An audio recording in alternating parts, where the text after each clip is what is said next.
Hello there everybody and welcome to pressing this button right here, and I'm tapped out of the game so I'm not looking, but here we are with the Hardspace Shipbreaker. It sounds fairly genetic? Yeah, it sounds genetic, that's what it does. No, generic, but it's actually really good.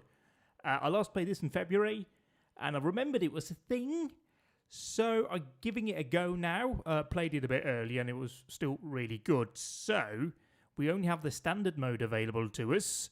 There's a backstory now, apparently. Don't know what it is, but again, humankind words are difficult. Humankind has industrialized most of the solar system. Earth has deteriorated into a place of squalor and decay. Yes.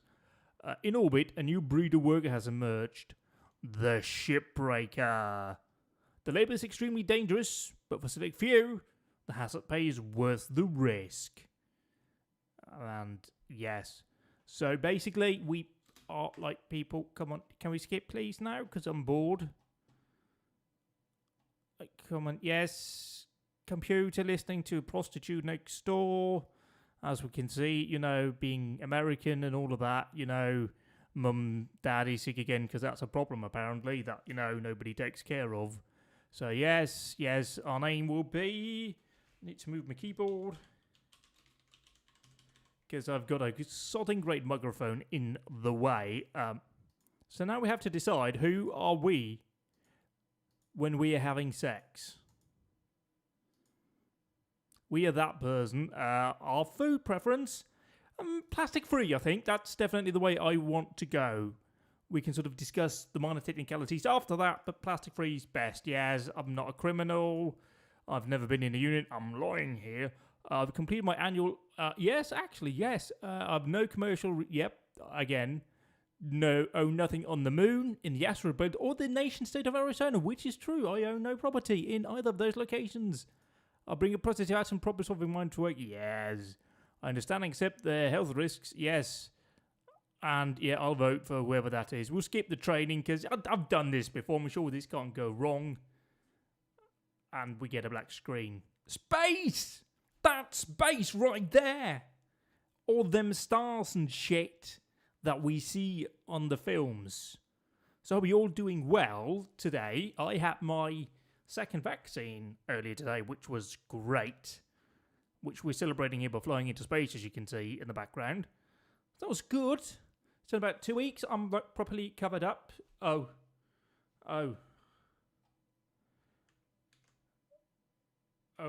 We just have to do this because I forgot to put game audio on. So you weren't hearing people having sex before. That's probably for the best. I pray to the stars and heaven above. Yes, pray to stars in heaven above. To return my daddy to those he loves. Yes, I am your daddy. There comes a time Sorry. when he and death meet. Yes, fine, that's enough. Welcome to Morgan Station Ship. 346-52. Your automated Lynx onboarding experience will now begin. Thank Please you. observe this important message. Yes. Space, boundless promise, limitless resources, a brighter future. It's here. Yes.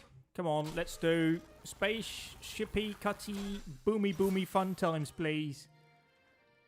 So there's like a backstory about going to space because we need to make the money and blah, blah, blah, blah, blah. I just want to cut spaceships up, damn it. I'm a simple man, what can I say? Like today, other than the vaccine, the most exciting part was picking up the steam cleaner that I bought. Okay, should we not be loading here, game? I feel like we are not loading. There you go. Just had to press again. No idea what was happening there. Still early access, all of that, majarbles. So yeah, I've got a steam cleaner now. Which sounds erotic, but trust me, it definitely isn't. You shouldn't use it anywhere near that. Anyway, here we are. We've arrived. And of course, it's a future, but we still have email, as you would expect from Weaver. Oh boy, Weaver. Yeah, it's fine. I know what I'm doing. I'm a man. If anything, we know that all men know exactly what they're doing every time and they don't need to ever be questioned. We'll just grab, a mackerel. Because, you know, eating fish was technically covered part of the plastic-free diet, so we can go straight into this. I played this last year. I picked it up. I saw a video. I think it was Miniature Nerd who did a video on this game. And it's really good. It was back then. I last played it in February before I booted up this morning, so I might be a bit rusty, but it's probably fine. They've completely changed how the game works since then, which is pretty exciting. So, again, don't really know. I lost all my progress in that. I have, about 60 hours in this game. It's depressurized. Yeah, so you got your tools, you got your, we can actually go up here, can't we? Because there's probably bound to be an antenna. No, I lied. There's no antenna on this spaceship. Nothing underneath either. We'll just go inside. Buenos dias, or whatever it is in space. And then you got a cutter. This is your meat and potatoes thingy right here, alongside the grabby thing right here. And you can, please. I'm trying to make a point here, damn it. So it's like the opposite of most games. Like, if you really hated Cable's first program, that famous video game about putting cables into space, this will be great for you. You take things out here and then you put it into places. It's just amazing. Absolutely 10 out of 10. Just into that you go, and we have another floor thing. You need to sort things out properly. You only got 15 minutes a day, so it's all about doing the right things, prioritizing, working under pressure, with things that don't necessarily want to work with you in hostile environments as we get further in. But this is literally our first day. There's like a robot woman who's weirdly attractive, telling you how well you're doing. So that's good. We'll just toss in these chairs. They definitely want that. Previously, when I pressed tab in this, there would be like an overview of things the game wanted me to salvage. Now it's sort of just a general bar there at the top of things we've salvaged. And if there's things we waste, which we shouldn't do, because, you know, all praise the corporate overlords of Amazon that's gone into space. You know, we can't really let them down, can we, and waste their money? No. We're here to make them money. I mean, I'm like a billion, trillion, gazillion dollars in debt. Or, as the rest of the world thinks, I've just had a bit of an injury whilst I was studying in America. Or I was an American student, so that's it then, innit? What do we do here? Aha! We can break this. Look at me. Breaking the ship in Hardspace. It's in no reference, I think, to anything sexual about Hardspace, but it could be, because this is so good. Like, Jesus Christ. I've not seen, like, pretty much anyone play it since then. But then again, I'm an old man who don't really watch that part of the internet anymore, so what do I know, eh? But we need to take things out. Oh, they've even taken out the engine. The cheating scum has taken out the engine of this aircraft. Oh, well. We'll go ahead and free up the roof. The roof is, well, it's no longer here, so it can't be on fire, but you get my point. Oh, oops. No, don't be naughty. There you go. If that was Tony Hawk's, I'd get bonus points for spinning. But I'm just chopping up a spaceship, so I don't... Oh, sorry there. Hello. We'll leave this middle bit. This middle bit's fine. It's fine. It's okay. That's out of range. The stream is messed up. Oh, there you go. Stream's no longer messed up. Don't know what's going on. Maybe there's like some... Hang on. That's fine. There you go. There we are. Hello. There we are. I need to just pay a bit more attention to that then. It's changing in a moment. Because I've got two streams running alongside one another. It'll update in a moment. There you go. You're back now. Now you know the delay on the stream. Because I had to pay attention to both at the same time. So there we go. Cutting off the roof. And still on the right thing. Good stuff. So off you go. And now we're just trying to work to pay off our depth of coming in here to work. Or something like this. A vague backstory. Like way back when I played it, there was like an AI... like, you know, uprising overlord backstory thing going on that I wasn't paying attention to because choppy spaceship is all I can basically say to that.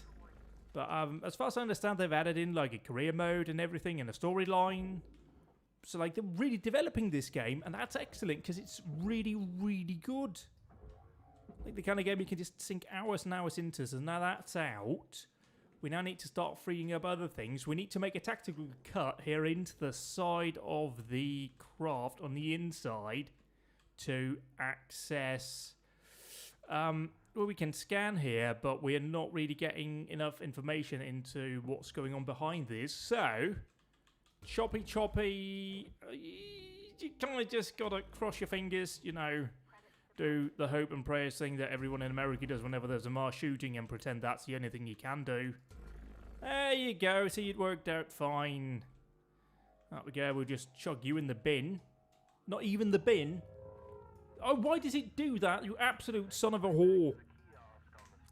We may need to very quickly go over here and disable tools, settings, just any key bindings here for you. What's bound? Break. Scrap you. Very quickly working through here so we don't end up doing it. It's because I use control to go over to different screens. And I use control in this. So that's great. Let's just see here. Yeah, now it's working. I can hold down control. It's all fine.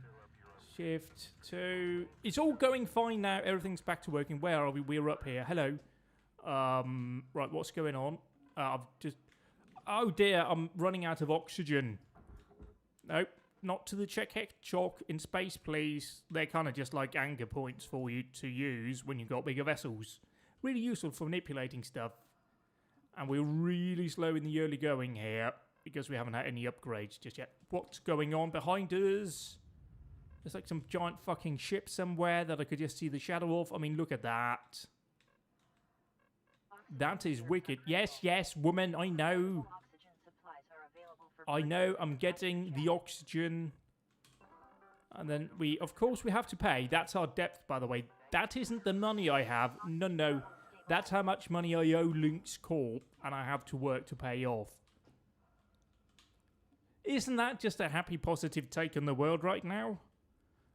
Did I not see something fly off into the ether? Yes, I did. What's that?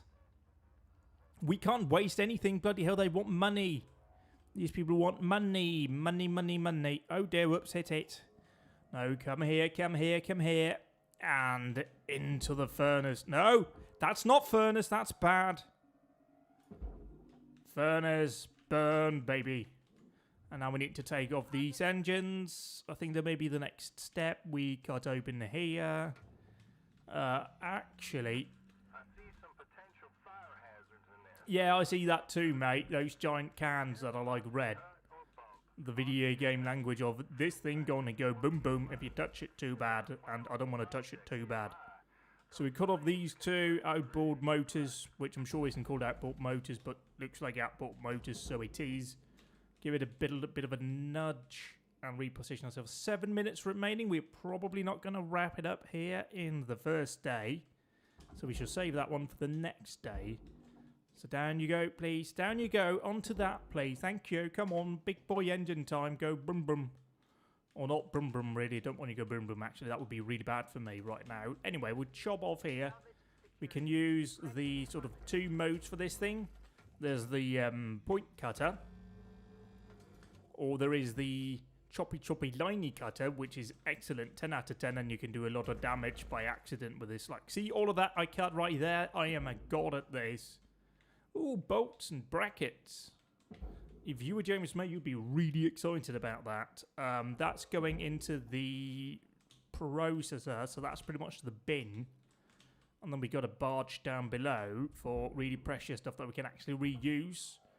Like switches, electronic componentry, seats, because you know you don't...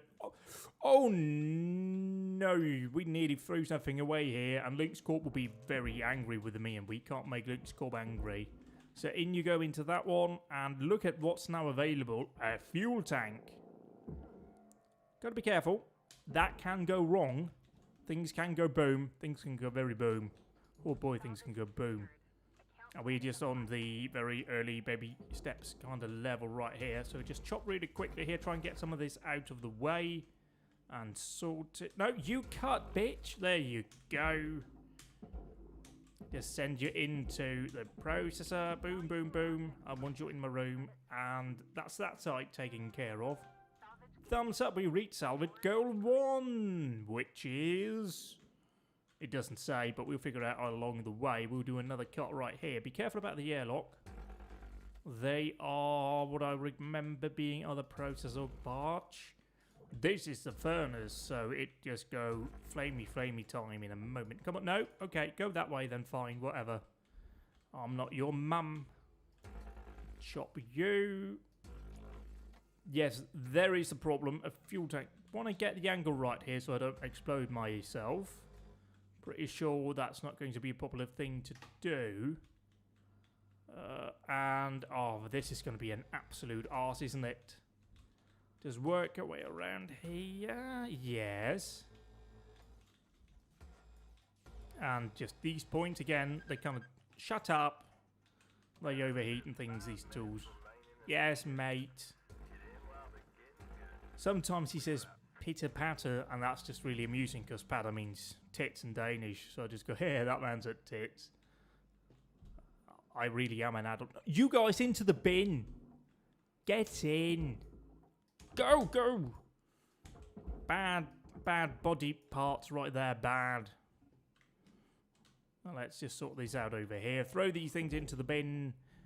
No, no, not you, not you, not you. No, oh, penis. No, come here. I need this. Ah, there you go. Fine, it's all fine. I've saved myself. Yes, that goes down onto the barge. Because apparently, no, barge, please. Thank you. And you in there. See, it's looking good right now. We're moving through this craft at a fairer rate. With 4 minutes remaining of the day, I don't know how much we are going to hold out with our oxygen right now. Again, we are technically owing money. So we need to also keep that in mind, that we don't just spend money where we don't need to. So yeah, this is like if Amazon took over the world and went into space. So it's like Jeff Bezos, pretty much. Just, you know. Like, it would be better if this was a spacecraft that Jeff Bezos went on, because then I could actually cut his face up, which would be nice. But Salvage Goal 2 has reached and chuck you down here. Would it go boom? No. Yeah, we're now running low on oxygen, and with 3 minutes 20 remaining, I'm not sure it's actually cost efficient to go through and start, to buy. No, it's not out of range. You're just being a baby. There you go. Don't be a baby. Yeah, baby. Where can we cut here? Because now we need to separate this up into 2 elements. I think that's just the best thing to do. But oxygen is running low. So cut you right up here. And I don't think that's... Yep, okay, now it's time to go. Bye-bye. We'll see you tomorrow. Hope you had a lovely day being chopped up by me. Also, you're not sentient, so you can't feel me slicing you up. Probably for the best. Yes, it's pretty stressful now, because, oh, will I be out of oxygen? Previously, we had numbers. Now we have a bar. I'm home. Yes, please. I'm home, honey. Oh, wait, it's just me living here. We destroyed a bit. That's okay. We could technically separate that off if we wanted to. But we earned like $897,000. Yay! And we got close to ranking up a bit closer, really. So let's see here how we doing with money. Can we see that? Yes. See, okay. Interest on our loan, 125,000. 0.01. Bailey's 50,000. Salvage transport 10,000. Cutting tool rental. Grapple tool. Rental, have utilities, helmet rental, scanner rental, suit rental, thrust rental, and a grand total of owing is one. Oh, that's a lot of numbers. 100,000 million, billion, 1 billion, yes. That's a lot of numbers. So we'll continue with this thing, day 2. It's all looking fun and lovely. Guten Morgen, as they say in space. Cutter, it is my distinct honor and privilege to introduce you to the rest of the crew in our sector today. Sound off, everyone. Hey, Rook. Name's Lou. I was the worm until you showed up, so thank you. I am a worm. Come on, Lou. What are you talking about? We don't do that. Welcome aboard and don't listen to her. Okay, thank you, Dee Dee. I'm Kaito. Hello, Kaito. Hi,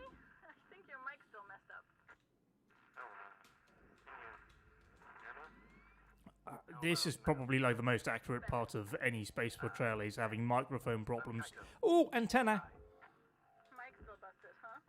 Antenna. There you go. That was what I was looking for. Forbid they give us functional gear. Alright, Lou, I'm sure they're working on it as fast as And then the Texan boy here is going to tell us off, I think, and just make us go back to work, because that's what we should be doing. We should be choppy spaceship.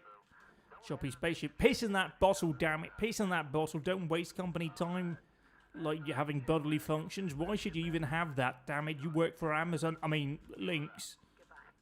We should just go over here now and throw this in. Goodbye, Lou, or whatever you were. Just into the salvage furnace. Go. You shall burn. Burn like things that really burn well. Thank you. Just chop this up here. Now we just got very little to do, so we can wrap this one up fairly quickly and move on maybe to bigger and better things. A few cutting points here.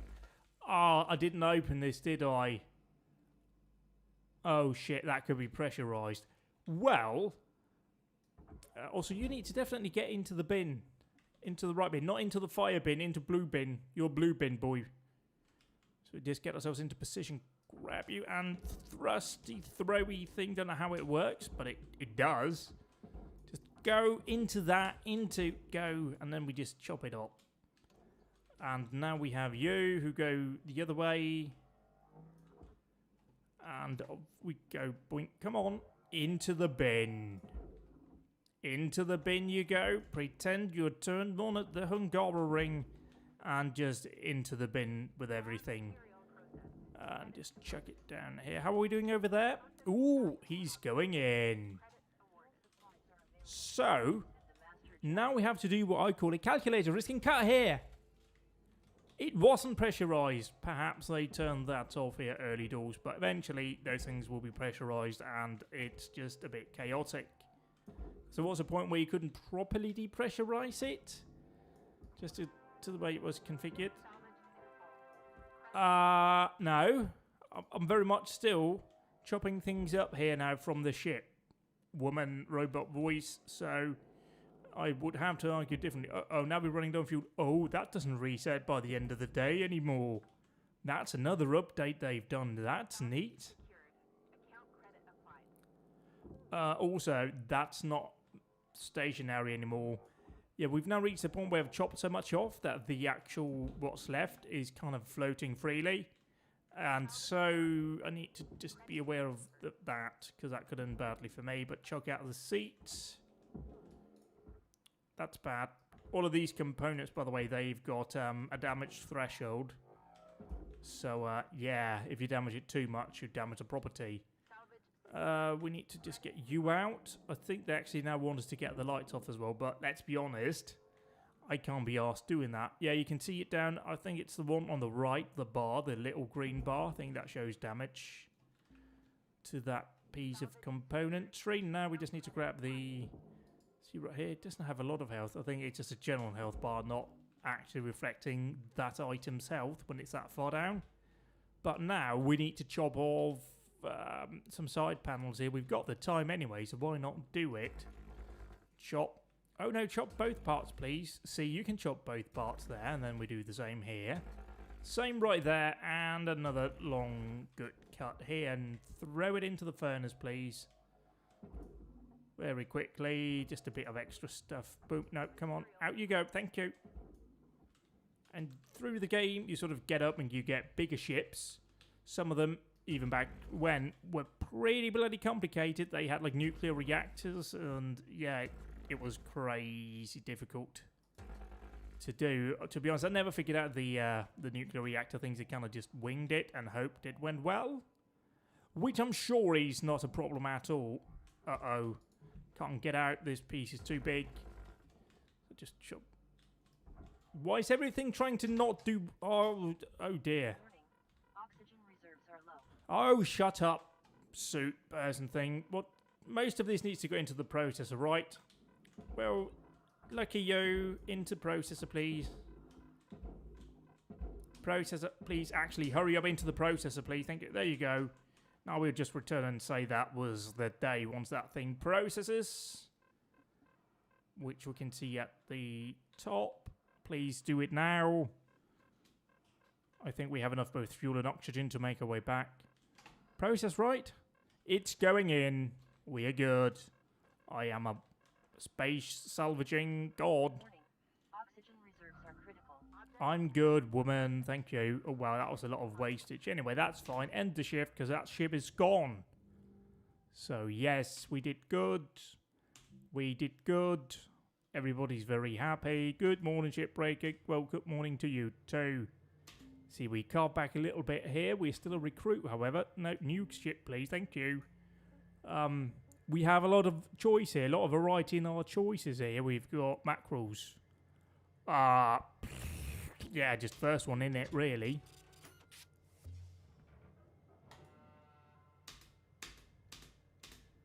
There you go. Anything with fuel? Definitely need fuel before we get going. So we spend a bit more money. It's a clever way, actually, of managing your finances in the game. Because they could just be like, yeah, you're just making money and all of that shit, but then you just have too much money.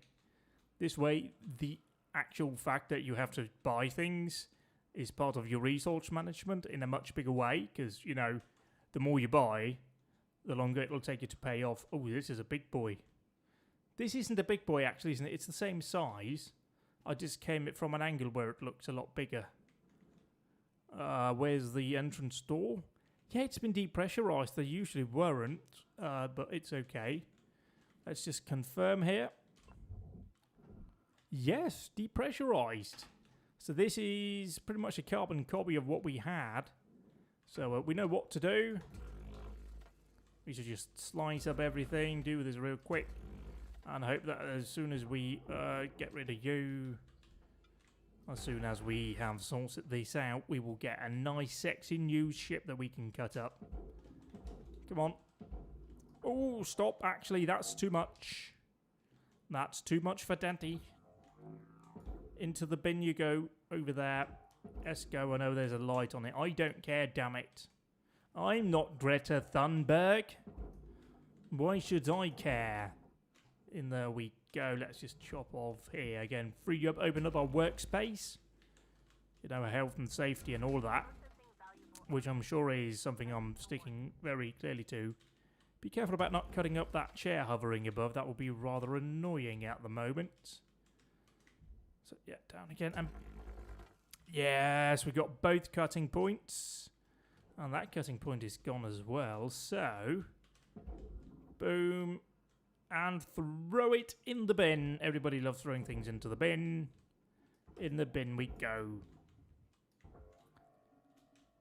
Bin, please. Bin, please. Bin, please. Into the bin. Into the bin. Chop off that final bit of the roof. Thought we did that. But yeah, got the old second dose of the vaccine earlier today, which was good. Took a bit longer than the first one, but I can't complain about that. It was, you know, getting the bloody vaccine. That's great. And as mentioned as well, a bloody steam cleaner in it. I'm old, but oh, that's just cool. Like, it's this machine that, like, after 6 minutes, it just spews out steam, and you can use it to clean. And it's just cool. Like, yeah, 10 out of 10. Everyone needs that. It's good. Cleaning without chemicals, which I think we can all get behind. Salvage secured. Credits deposited. Hang on, it doesn't... Wait, what? This doesn't even have an... It doesn't even have an atmospheric regulator. I've been getting Pfizer. I was part of the gang here that ended up getting Pfizer. We bought like a fuckload from Romania, I think it was, like 1.1 million doses from Romania. And I was part of the gang that got the vaccine invite just after that. So I assume I have to pretty much thank the Romanians for getting a vaccine, which is great. So, yep, Pfizer, one of the two available to us here, and by far the most popular one. Partly on account of that, and partly just on account I think they were the one we... No, it wasn't the one we initially bought the most of. I think initially we committed heavily to AstraZeneca, but we all know how that one turned out. So, yeah. We have a lot of those spare that we've given away to other countries. I think a lot of them went to... Uh-oh, we overheating our cutter? I hate it when I overheat my cutter. Yes, we got that point, I think. Yes, we did. So yeah, Pfizer, BioNTech, as we should call it over here, because it's technically made by BioNTech in Germany. Certainly says GmbH on the old vaccine thingy that you can see. So yay for that. It's also the one supposedly that has the least side effects, or at least likely to suffer from side effects. I know someone who had the Moderna one and suffered some pretty, I wouldn't say serious, but you know, in terms of what it was, like had some flu-like symptoms and that for both doses. But otherwise, that was it. So, you know, in the grand scheme of things, it's not the worst, but still kind of annoying because that was like a couple of days, like, we're just bedridden pretty much from flu-like symptoms. But, you know, if you look at those, you know, that have literally died or had blood clots as a result of getting one of the vaccines that has since been discontinued in most places, you kind of can't complain. Your oxygen reserves are low. Oh, are they? Note that I negative should probably carbon deal with that, dioxide shouldn't can I? cause damage to Link's equipment. But yeah, like, the only side effects I've had has been a sore arm, which for the first dose meant I had to skip a day of work because I couldn't sleep for like 2 nights because I woke up every time I turned over, and as I was sleeping on that arm, not great, but I genuinely can't complain about that, because if that's the worst I've suffered through COVID, I'm doing all right. I can't complain. I'm like, yep, it's all... shit, what was the low on? I think it was oxygen. Yes, it was. Yeah, you can't really complain about that, can you? Like, again, people who will have permanent damage on their lungs from getting the AstraZeneca/Oxford, because they want it bloody well. They loved calling that the Oxford vaccine when it came out, because it was the first one, and ooh, it was going to save the world, was it? Then it turned out it killed people. But yeah. Yeah. It's not great. And again, if that's the worst I've suffered through this, I'm good. Like, like more than half the population here is fully vaccinated now, and like 2/3 have received at least one vaccine, or at least one, you know, vaccine dose. So again, it's going pretty good. Like, all in all, there's not a lot we can complain about here. Like, the biggest thing has been, oh yeah, it's really difficult to change your vaccine appointment time because you can't see what time's available when you go in to check. You have to cancel your current appointment and book a new one. And the example that was given in the article was somebody that went in to change their date, couldn't see when the next available one was, and so they had to get a new appointment 5 hours later than originally planned. That's how bad we're doing. The biggest point of like, oh yes, journalists must investigate this, is somebody getting their vaccine 5 hours later than their original appointment was, because the system wasn't designed for rebookings. You know, it's alright. I can live with that. Like, we haven't had to wear masks for like a month and a half here, I think. And yeah, it's just been alright. Like, everything feels pretty back to normal. Like, yeah, right, if you go clubbing and that, it isn't. And if you, like, go to sporting events and such, it isn't. But in terms of, like, normal day-to-day life, like, you've been able to go to restaurants. Again, you've been able to shop without wearing masks and all of that stuff. It's just been sort of working lovely. So, genuinely, it's all great. It just, like... There's still people here who are like, oh, all of these restrictions, all bloody things. And then you're kind of like, guys, have you not heard, like, Australia, they're just deploying soldiers right now to try and manage the situation in New South Wales and I think also Queensland. So maybe we're doing quite alright here. It's just, yeah. It's all about perspective, really, again. It's that thing about privilege, in it, that you kind of had to remember. Like, whenever guys are like, oh yeah, but you know, things like, you know, sexual assault and all that. Oh yeah, sometimes, you know, she's asking for it and yeeda and all of that stuff. I know more. No, just take a chill pill here. Like, listen to those, you know, that actually go through it.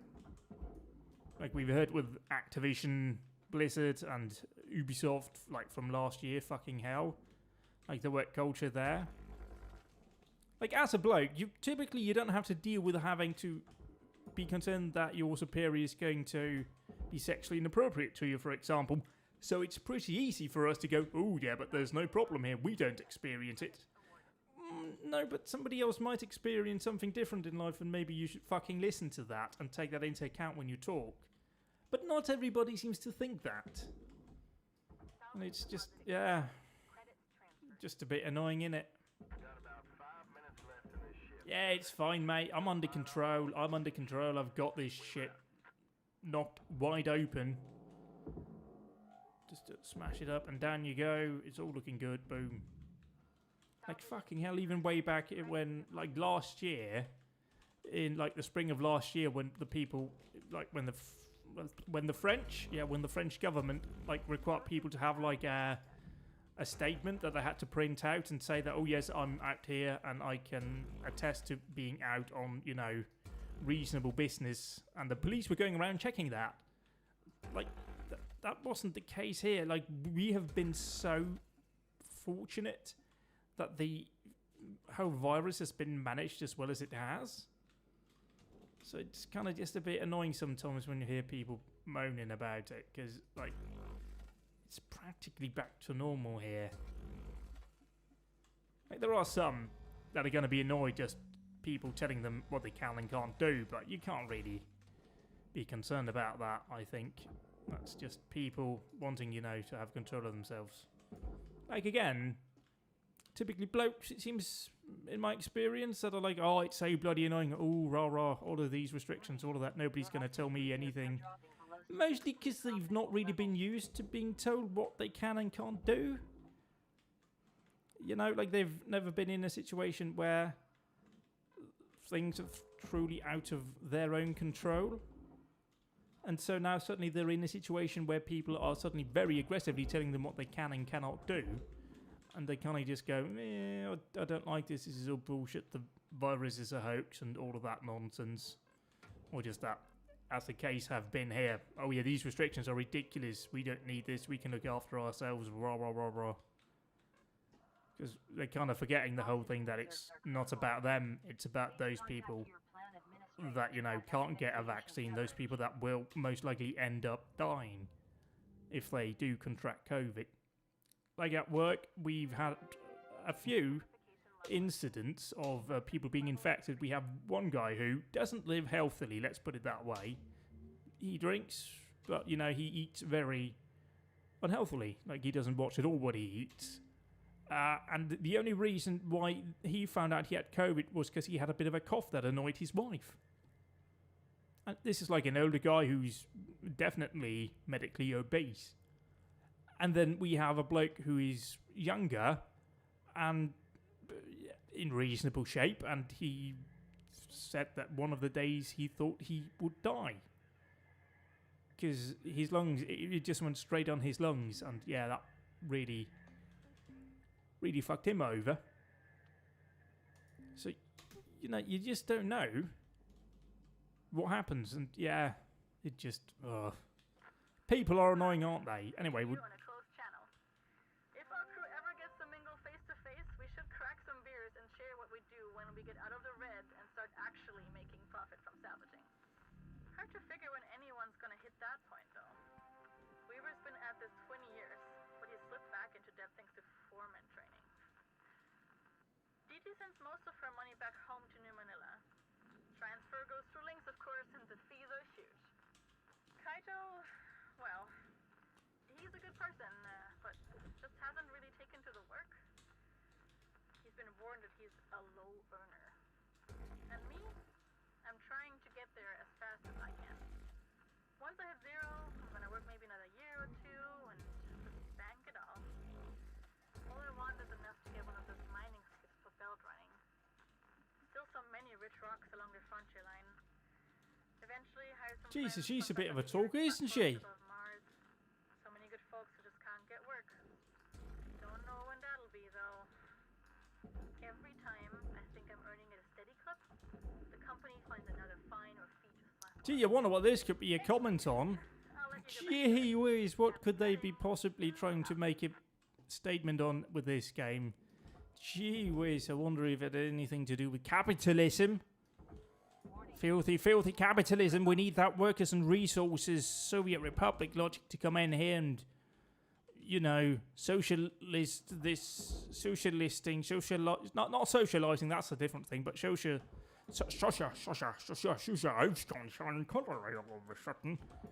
but socialize this place up, you know. Like, this is what would happen if bloody Jeff Bezos took control of everything. Like, Jeff Bezos and Elon Musk had, like, a love child, which I'm sure they have already. Those filthy, filthy scum. Like, I am really fortunate that Amazon doesn't exist over here, because it doesn't. There's been rumblings about them wanting to come over here, then they remember, oh shit, you guys actually have, like, proper employment laws and unions and shit, and we can't do the things we do to make money on, you know, expense of our employees. Oh shit, what are we going to do about that? We can't do anything. Like, you're going to have to, like, accept that people are unionized and shit. I can't do that. I'm Jeff Bezos. I need many money that we don't pay any taxes for. Suck a dick. Anyway, we'll just jump over here real quick. No, okay, let's not go to that space check hedgehog, or check space hedgehog, or check hedgehog in space. Yeah, they're like tether anchor points that you can use. It's very clever, very smart, lovely, wonderful things. 10 out of 10. Just get over here. We just need to grab some fuel. We have plenty of oxygen. Boom. Fuel, please. Well, we can't buy that yet. We need to get into that and look into that after today. Get some upgrades, because we need tethers when we get into bigger vessels. Because we did technically get promoted out of the bottom tier worker. We now level 4 certification. Aren't we lucky? We get to work on slightly bigger things. Ooh, we've got a space soft drink lying over here. What kind of you is that? Is that even a soft drink? What are you? Mate, are you thirsty? Are you milk? I think that's just water. Just good old HO2 water. HO2? No, that's different. H2O, that's the thing. I can do science, me. Chuck it in here. What do we have in here? We've got some chairs in it. Oh, we got a chair. Come to daddy. Come to daddy. There you go. I am daddy's chair. Wait, that doesn't work right. Yes, actually, I am daddy's chair. That's what I am. Daddy sits on me. I am daddy's favourite little chair. So let's chuck you down onto the barge. I wish they showed you the barge when it gets picked up, because just big old fucking space barge puller thing coming in to grab that would just be so good. Yeah, that looks about right, doesn't it? We'll just chug that into the processors who can get whatever we can from this. Yes, it's a bit wasteful, but, you know, we're sticking it to the man and all that. Just into the bin you go. Bin, bin, bin, bin. Big bin. We just need to rotate around, and then we will be good. Yeah, it's having a bit of a moan, but it's alright. We secured as much as we could. I don't think there's any bonus now for doing it all. We just did all we could. Hang on, let's just check and see. There are no major components lying... I mean, look at that. Look at that spaceship right there. That big cunt. That's neat. Also, are those other, like, Pentagon? Yeah, it looks like a Pentagon. There might be, like, other salvage stations. That's neat. So, yes, let's have a look here. Once we see, yes, all fine. We destroyed things. And, yes, oh, we got a repair kit. Ain't I lucky? Good morning. Yes, we are making it money. Ooh, crack one open. I've got a sticker. Great equipment. Handheld utility grapple. Tether module. Yes. Yes, I want tethers. Tethers are good. Tethers are excellent down here. What else can we do? Messages. Certification. Blah, blah, blah, blah. Email. Yeah, it's fine, it's fine, it's fine. We've seen that. No new ship, please. Ooh, do we have a... Oh, ooh, we got a new ship. Hazard level 3. Look at me being a good boy. Let's grab the Exolab. I'm sure it can't go wrong. I know exactly what I'm doing now. This might be pressurized, so it could prove to be a bigger problem. So let's see here. Boom, here we are. We've got Tethers 10. Excellent news. How you holding up there, Cutter? I'm doing good, buddy. Knack for it. Trust me. When you get well versed, Look at that.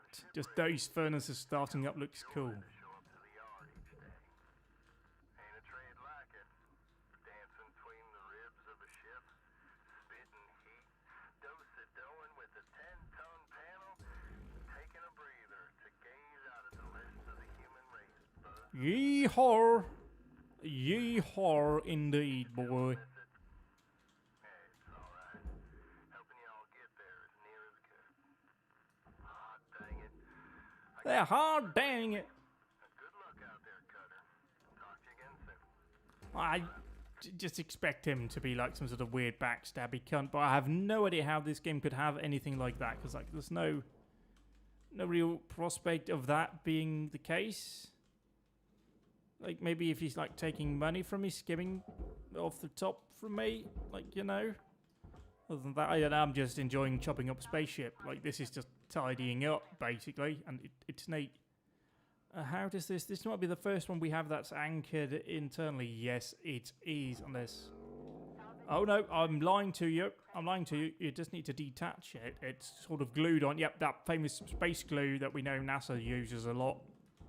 Just, you know, they got a young glue, one of those little, you know, glue sticks, and then they put it on the side and then it sticks. It's very clever stuff. It's actually how we got it. You know, when you went to crafts school, that's actually NASA that developed that on one of their old spaceships. That's a true lie right there. We'll just slice off these. What are these? These are solar batteries. Yes, I too would put batteries on the outside where things can hit it. That is what I would do if I were designing things to go in space, because, you know, there's no debris or anything in space. It's just empty. Just completely empty. There's nothing out there that can hit you. No, like, rocks or anything that could be flying through.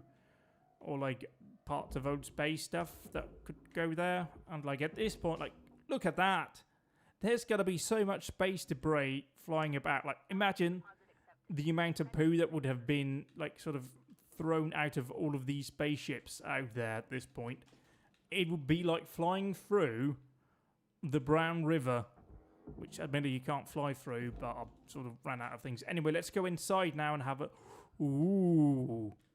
We've got monitors. Bonk. What else do we have? We've got you in here. What are you? Your power junction box. Previously, they had like the sort of voice memo things you could pick up, or data banks, or whatever it was. I don't think that's here anymore. Still, no indication that this is pressurized, and it isn't because the front door was open, you dumbo. You've got eyes on you in it. It slides you up here. You are not attached to that. Let's just try now. Detach the light. Because, you know, I see the light. And it's telling me that capitalism is good. Oh, wait, no, the game is trying to tell you it's the opposite. Oops. How could I miss that? Just like, this is like, you know, going to school in America, and like if you get hit by a car, then this is pretty much the game because you're in depth, not in depth for the rest of your life. I think you still live on the same planet, but, you know, in depth for the rest of your life. So throw you in here. Now we've got a bit more axes to chop off you. Let's not chop. We need to be gentle. Let's think here. Let's use our brain. This is about also thinking, not just doing. On the surface, it may appear like it's a game for like simpletons because you're just, you know, cutting and slicing and smashy stuff. And who doesn't like cutty, slicey, smashy stuff? But it's also about thinking because you've got to do like things the right way and all of that majumble. So it's about thinking under pressure because sometimes you need to do things quickly. It's great. Like, I can't recommend this enough. I've played this like more than 60 hours already. It's excellent. 10 out of 10. The only reason I stopped was because, you know, playing 60 hours in a game that was at that point still quite early on in its early access days was kind of a bit pointless. But now it's really good. Like 10 out of 10. 10 out of 10, absolutely excellent. And we've now salvaged goal 1 reach, which is excellent. Partly because we started on the outside. Now we need to get cracking here. Take off the bottom again. This was quite a neat little trick right here. Hello! It's your boy. It's your boy, Slicey Cunt. Slicey Cunt. Didn't mean to say that. Just came out. Just as it happens. Could have been a lot worse, you know. Looking back at it, I could have said far worse words there. Just a good old cunt right there. I mean, if you're Australian, that's just saying hello. Just chuck you into that one right there. That'll be good. That's some titanium. So that's where some of the stuff I already threw away was. That's good. Just do some sniping down here. 360 no scope. Oh yeah, I'd never really talked about it yet. I don't think I did a stream since, but I've now got one of the Xbox Elite controllers, Series 2, from my PC. Because I was like, yeah, my Xbox controller's like really old. Like, it's one of the original Xbox 360 Elite controllers from like 10 years ago, I remembered. So, and like the analog sticks, the silicone there was like coming off. I couldn't understand why I had like black thumbs whenever I'd been using it until I realised what I was sitting with. It's the silicone from this. I should probably replace it. I think we're at that point where that's actually a legitimate thing to replace now. That's cool. Look at that big cunt. Oh, I want to now salvage those big cunts. It's oxygen's in it. Yes. I want to salvage that one over there, the big container cargo freighter. Oh, somebody's cutting it. Oh, maybe they've got like big fucking space vessel things that they can use to cut it up with. Oh, yes. Yes. Like, this is one of those games that just sucked me in. Like, yeah, you got days of like 15-hour or 15-minute shifts that you do, but somehow it still manages to suck me in and just keep me playing for hours and hours and hours. Because yeah, I just need to do one more thing. It's one of those games, at least for me. Oh yeah, we were working here. We need to check out these computers. Down you go. We all know computers look like this, exactly like this. This does not at all look like something the 80s thought would be a computer in the year 2000. I'll check you in here. Like, it's so weird if you play slightly older games, like even back from games from like the mid-2000s. Like, they would be like, ooh, yeah, in the future. Ooh, the future is like 2019. And then you're like, Jesus, like none of this happened. Like 2019 was just the most boring of years. Like, that's the year we will look back on as, oh, the sweet innocent time before the incident. Oh, the thing. We should just... Oh, uh-oh. It's fine. It went where it should. It's all right. We didn't just smash up things. You got to be careful once you, like, get to some of the more meaty stuff, because you end up having to salvage reactors and thrusters, and they can really go big boom. Hang on, does this actually have... Because I don't think I have actually been back here yet. This might be the first one that has a reactor or thruster mounted back here, so this could be interesting. Let's see. No, they've already removed it. I'm still not trustworthy enough to use that or salvage that. That used to be like the big spiel in your training back when I played it the first time. Was, ooh, we got to get the space engine thing that sits back there. I don't know what it's called because I don't really know anything about space. You know, but there's a big engine back there you need to take out. Like, I'm not one of those people that really care a lot about space. Like, yeah, it's great that, you know, like, we've got NASA and that, and we've got the ESA and all of that stuff, and we've got the ISS. That's cool. I just don't care. Like, I just don't care. Like, it all came out of, you know, the Cold War. Like, it was just a giant pissing contest between the US and the USSR back in the day. Like, the only reason why the US went to the moon was because they wanted to beat the Russians. Like, it was just a pissing contest. Just, you know, I'm like, oh, yeah. Is that really something we should... Well, you know, it's fair enough because like there's a lot of scientific advances that's done like that we can use every day and all of that stuff. I just don't care. Oh, sugar's really important for your diet. Great, we've now got electrics in here. We've now got a proper electric system. Let's just cut this all. Let's be a bit careful. I may incorrectly be thinking here. Well, I'm thinking it may be incorrectly that taking off these may be the good start. No, it's not. It's completely wrong, and I'm an idiot. Yeah, I mean they can try and turn them lights out home. Oh, not gonna care, buddy. You ain't gonna tell me what to do. I am Wayne something from Chattanooga. You ain't telling me what to do.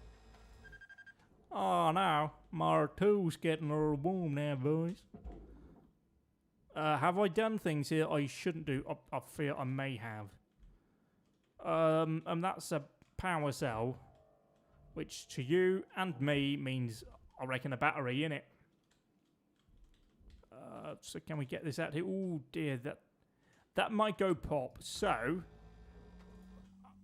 okay. Now there you go. We're just gonna do the same over here. Do a slicey boy. There you go. And so now, can we grab the battery, please? Yes, we can. And we can just check it down there, and we can be sexy. I've got a spaceship, and I'm cutting it into pieces.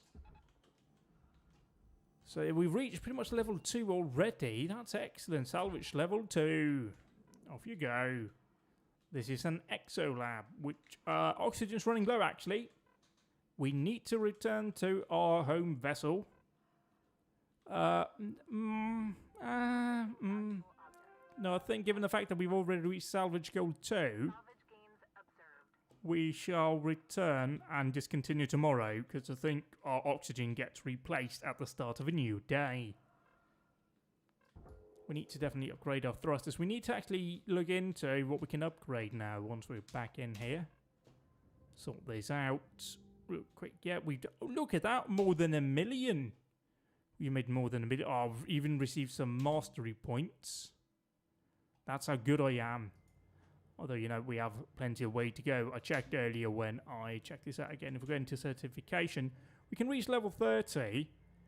I don't particularly want to know. Okay, so we now have 2,000, 2,624 mastery points. What we need to get to rank 27, the highest one, is 3,414. So I feel like we're not going to do that in this stream. Unless I do like a week-long no-sleep stream, which just fuck that. We can't upgrade any of that. We can upgrade here. Boom, boom, boom, boom.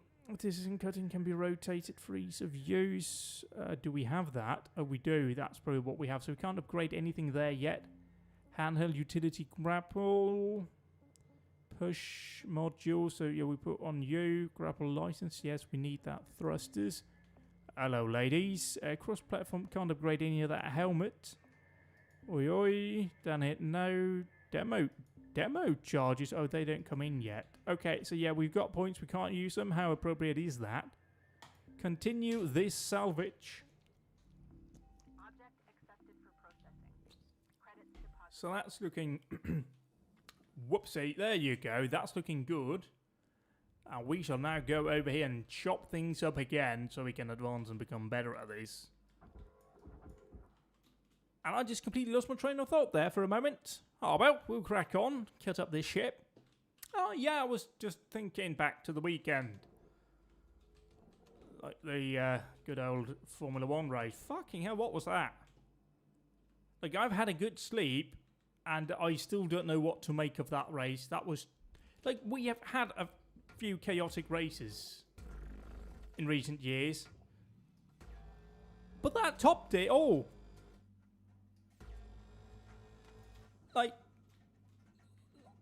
I don't know. I don't know what I watched. Salvage destroyed. Oh, fucking cunt, mate. I cut the wrong thing like a Dumbo, and now I'm going to pay the price for it. Like, Jesus Christ. Bottas forgetting he's not playing F1 2021 on, like, you know, the internet in an open lobby. And taking out half the fucking front runners. That wasn't great. Like, I've been thinking, and how fucking fortunate for Mercedes was it that he hit somebody other than the Red Bulls first? Because that would have been really bad for them. Like, gee whiz. Anyway, those are the tethers, throw them in there. And also, what would have happened had Hamilton pitted? Because you can't have a standing restart with no one on the grid. Look, what are you going to do if there's nobody on the grid? Like, are you going to abort the start? Like, that would have definitely saved Hamilton. I was talking to somebody earlier about this, and they were saying, oh yeah, but then Hamilton would even have lost places, so it wouldn't have mattered in the pit. Until I pointed out, no, he wouldn't, because you can't have a standing start when there's no one on the grid. Like, it wouldn't have been a problem if it was a rolling restart, because, you know, you can just give the green flag when the leader, i.e. Hamilton, approaches the control line in the pit. That would have been fine. That would have not caused any problems at all. It would have been a bit weird and a little interesting footnote. But bloody hell, they have to be pretty thankful that Hamilton decided to stay out so they could do a proper rolling start. Because I don't think anyone had an idea what they were supposed to do if Hamilton had pitted and there was nobody on the start line. That could have been bad for F1, like really bad. That could have made them look so stupid because they would have had to make a decision. And what do? Do they do another formation lap? Like after that? Like, it's just a mess. Like, it ended up costing Hamilton a lot, but it could have been so much worse. Like, now as it stands, it looks like he's even going to get second. Which I think he will definitely take after that start. Christ alive. Because that wasn't great. He lost so much time. Like, it was amusing watching him just down the start line on himself. Just literally in a race of his own. But gee whiz. And then Raikkonen did like the most Raikkonen thing. Technically not his fault, but you know, it was the most Raikkonen thing of just clattering one of the horses. Was it Gropey Boy? I think it was actually Gropey Boy, wasn't it? Because Mick Schumacher was out before that, and then Mazepin went out. Oh no, that's not good. I've got things I shouldn't. Oh no, I've had a whoopsie. Do we have a battery here? So of course, no, we don't have a battery here. So why am I all of a sudden having a crisis?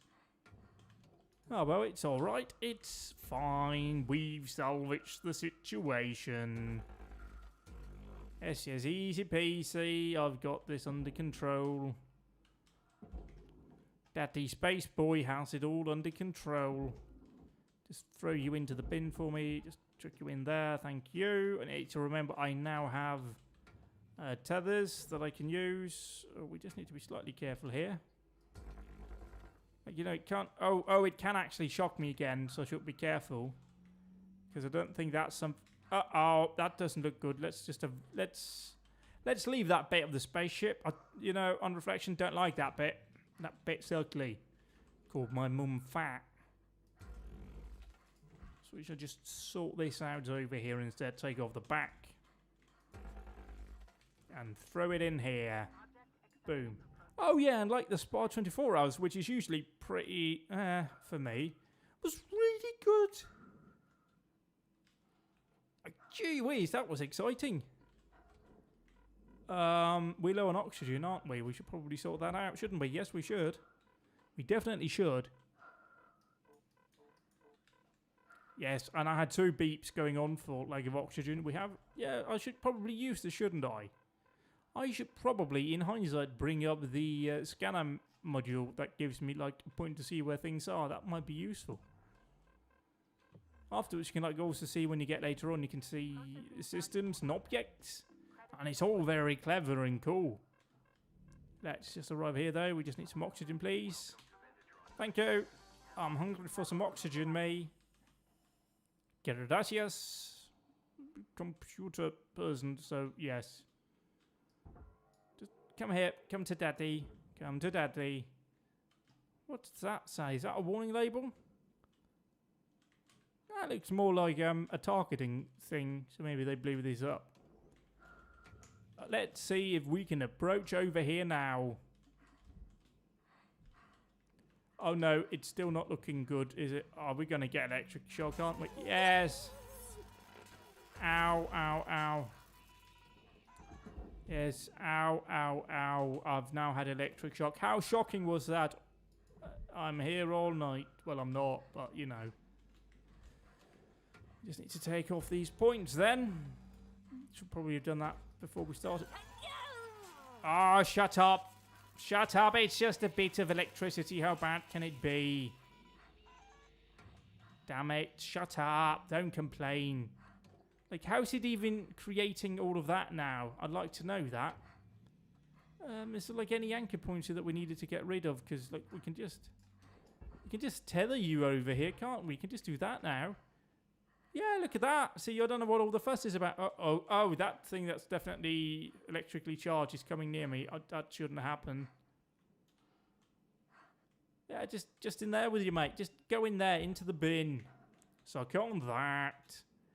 That just leaves very little here for us to sort out. We got an electrical. No, it's a door handle, mate. It's a door handle. Come on, get the door handle. Get the door handle. Yeah. I'm a cockney boy, mate. Anyway, we'll just chop you up here. Sort this out. Boom, boom, boom. That's beautiful. All of this goes into the furnace. So in you go. That tether can put it all in there, so we can now get focused on more important duties. Which does involve... Oh, more electricity. Damn, damn, damn. Well, let's keep a good distance here. Thank you. But yeah, Spa 24 hours was good. But fuck me, that was a big crash that we never got to see officially. Fucking hell. That was pretty much a carbon copy of the Hubert's crash from a couple of years ago. Well, the Hubert Carrera crash. Fucking hell. Like, you know it's fucking bad when they ain't showing anything. Like, generally they tend to avoid showing the big ones after Spa a few years ago. But fucking hell. Like, we could have lost at least one more driver that day had it not gone the way it did. Like, Jack Aitken getting away with a broken collarbone and a fractured vertebrae is just about as good as it gets. Because that boy should have been dead. Getting hit 3 times stationary at the top of Radillon. That's... no. That boy should be dead. And quite frankly, Spa's not safe. We're back to where we were with the old circuit of the cars are simply too fast for it now. In fairness, it is pretty much just that Radillon part, so they need to my mind, they need to flatten out Radillon. So you don't come over a blind brow and a corner at the same time, because had it just been the brow, that would probably be fine. But you're coming over a hill as well, but there's a chance somebody could have gone sideways and you have no way of noticing. Like, people are talking about changing the runoff area. That's not enough. Hey, there we go. Tiddy boys back. But yeah, you need to do way more than simply reprofiling the barriers in the runoff area. It's just, yeah. Because somebody else is going to die there. Like, Formula 1 is back at the end of August. And we could see somebody else dying. Or another incident similar to what we saw with Jack Aitken. Oh, fucking hell. And then on top of that, there was the incident at Brands, which did cost a marshal their life. So yeah. That was pretty shit.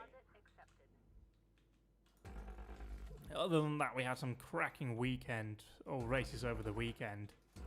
Spa, the Grand Prix, as we talked about, wow.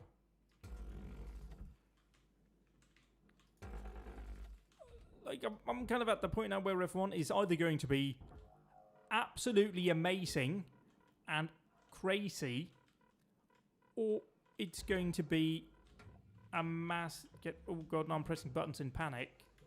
Or it's going to be a massive snooze fest where it's just the fastest bloke out front and then that's it. There doesn't seem to be any middle ground. Oh no, I'm just going to have to give up on that. Just going to have to say, fuck it, fuck it, fuck it. Get yourself over to the kiosk to buy some more. We are at tethers. Just go in there, go in the bin, boy. In the bin, be a good bin boy. And then we shall see if we've unlocked a new thing after this. Come on, go into the bin, go into the bin, go into the bin, go into the bin before we get up here. No, are you? Are you? Are you? Come on now.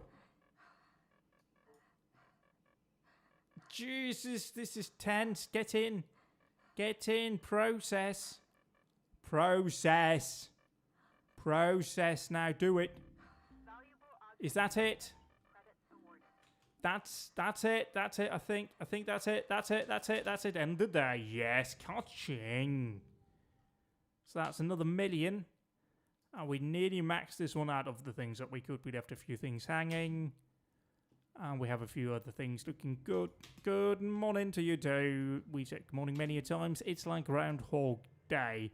Still rank 4. We shall find a new ship. I think technically they're all variants of this one. So let's go for a light cargo of the old mackerel. As I return in a moment.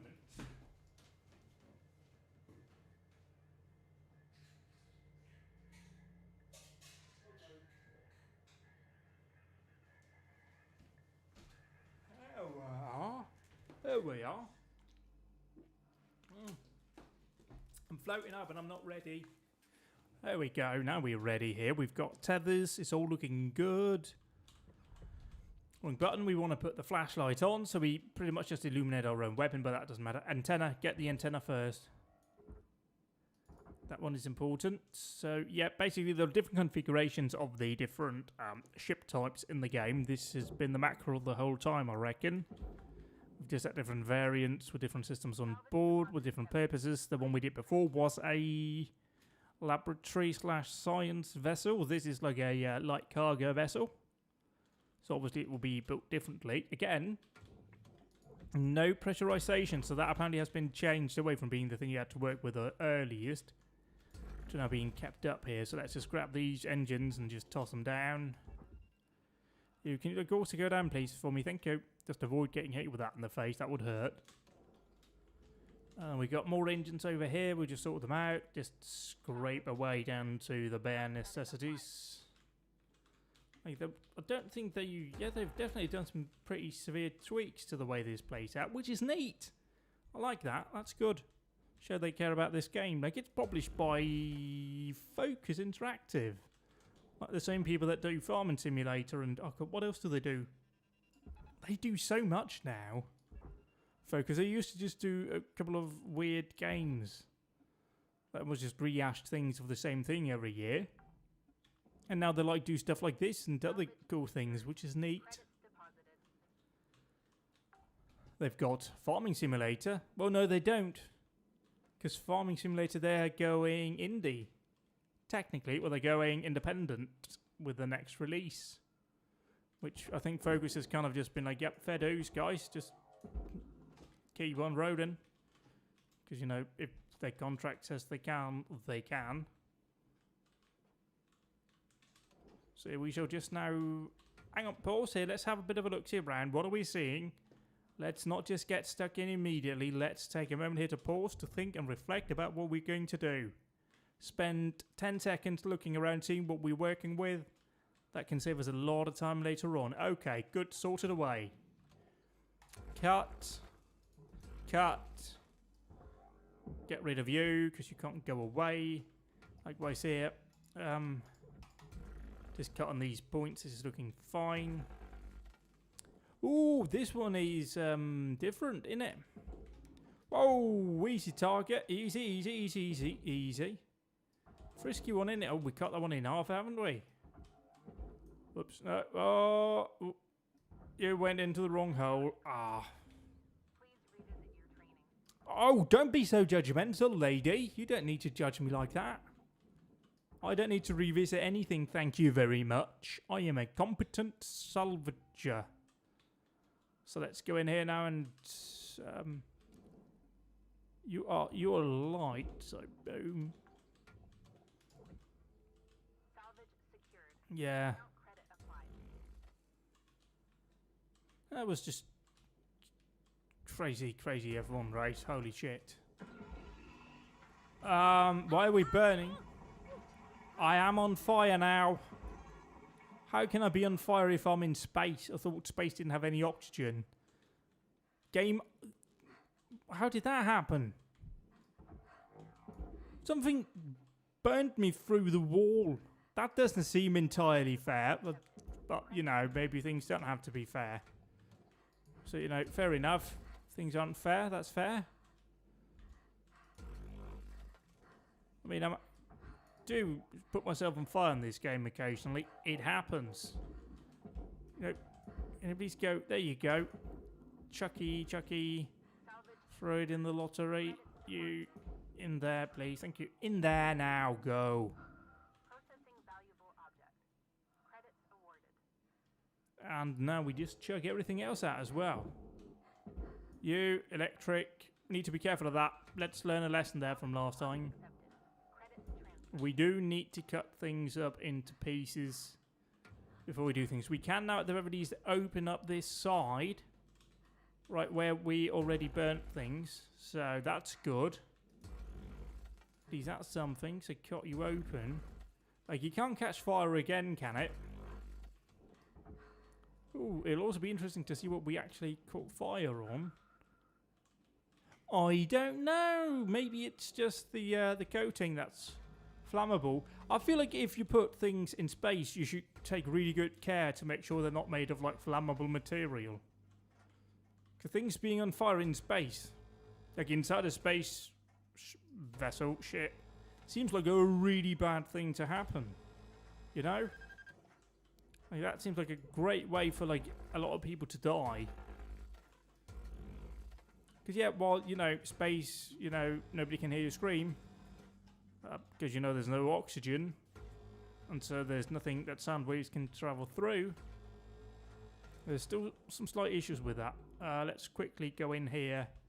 Get this guy, spaceship thing, please. Oh, we haven't chopped these pieces off. Ah, balls, my plan isn't working out. I thought I could just do that and then tether them as I made my way up to the hab. The hab right over here. I mean, that's just so cool. Every time that just looks so cool because you've got great depth perception with the two Czech hedgehogs just hanging up there. And then that big, beautiful vessel in the background. Oh, and there's even things moving in the back. Like, the people who make this game really care about it. This is made by people who love what they do. It's so obvious that they really, really enjoy the game they're making. Oxygen, right? Yeah, it's oxygen. Fuel is a bit low. Let's just get some fuel as well while we're here. Get some fuel while we're here. Seems like a sensible thing to do. Yeah, we were trying to work on one of the sides, but I was like all inverted because space is like three-dimensional and shit, and it's really confusing for the brain. So we were working on somewhere where we caught fire. That's all I know. Was it here? Was it here? Oh no, wait, we couldn't do that because like batteries and stuff were mounted on it because I wanted to throw it away, but I couldn't. Maybe we should start by getting rid of, well, first of all, you. Thank you, and then we need to sort this out. Because that's going furnace. The light isn't. So light, please. So that's supposed to go into... Yeah, I don't feel like I'm going to bother going into that much detail right now. We're just going to chuck you in over there, and then it's going to float in there, and then bop your uncle in it. Now we can just... Oh, we need to tidy up here, don't we? Because this is not in any way a tidy layout. Grab this light, please. Toss it in. Bit of a housework. Hasn't hurt anybody. Right in the... I mean, unless you died from doing housework. Like, if you're cleaning out the gutters and you fell down on top of a rake that, like, pierced your artery, yeah, probably housework did kind of hurt you, but, you know, that's not where we are, so it's quite okay. That's floating away. That needs to go onto the barge, and that needs to go into the processor. So, accidentally, I've done the right thing. Ain't I a good boy? I'm space cutty good boy. And we just need to get rid of these points. So we can chuck this thing down onto the barge. I think we did right there, didn't we? Yes, we did. So boom, you up here, you into processor, you please just... You need to be a bargey boy. Onto the barge, please. Don't spin. Uh-oh, where have I gone? I've gone to check Hedgehog Land. Oh, spaceship! Look at that. Spaceship, big pointy, 2 pointy spaceship. It's a catamaran spaceship. That's cool. Also, what the is that Africa?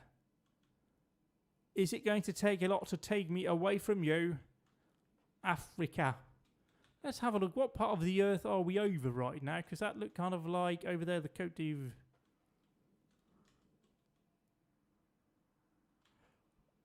No, that's Indonesia over here, isn't it? Is that Australia? Down there? No. Hang on, let me just... That's America. That's the Panama Canal. Oh, look at that. America's fucked, mate. Well, more fucked than... I suppose we can't see you. So that's Southern America here, because that's the Panama link right over there. So yeah, I've got news. If like you live in America in like the future, it's all going to be desert. Like I would say about there's where New York would be, and I've gotten I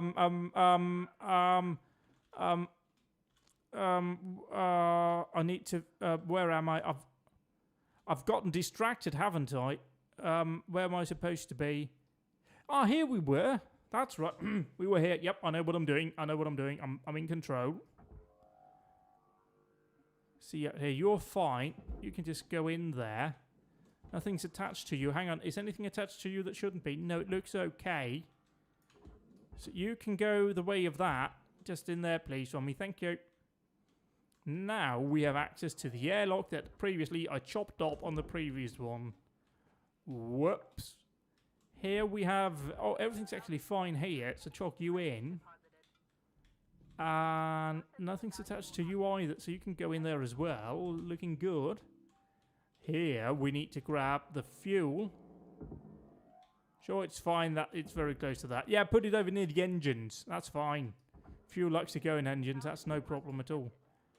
Just detach you. Chuck you in. See, again, you want to cut in the right place. Because if you do the wrong place, you're absolutely buggered. Yeah, it looks fine. Basically, it's fine. Other side, that's all right, innit? Didn't look like there was anything that's going to catch on fire or, like, give me a shock. I was going to say electrify me, but that's definitely not the right term. Electrocute. Oh, would you just chop it up? Oh, is it over here? The problem is it's there. I'm an idiot, but we all knew that. Boom. Anything? No, there's just that. All right. I just used sniper mode. I think we did that there. So that should now be detached. We can detach you. Oh god, now we're running out of oxygen. Which I should probably look into.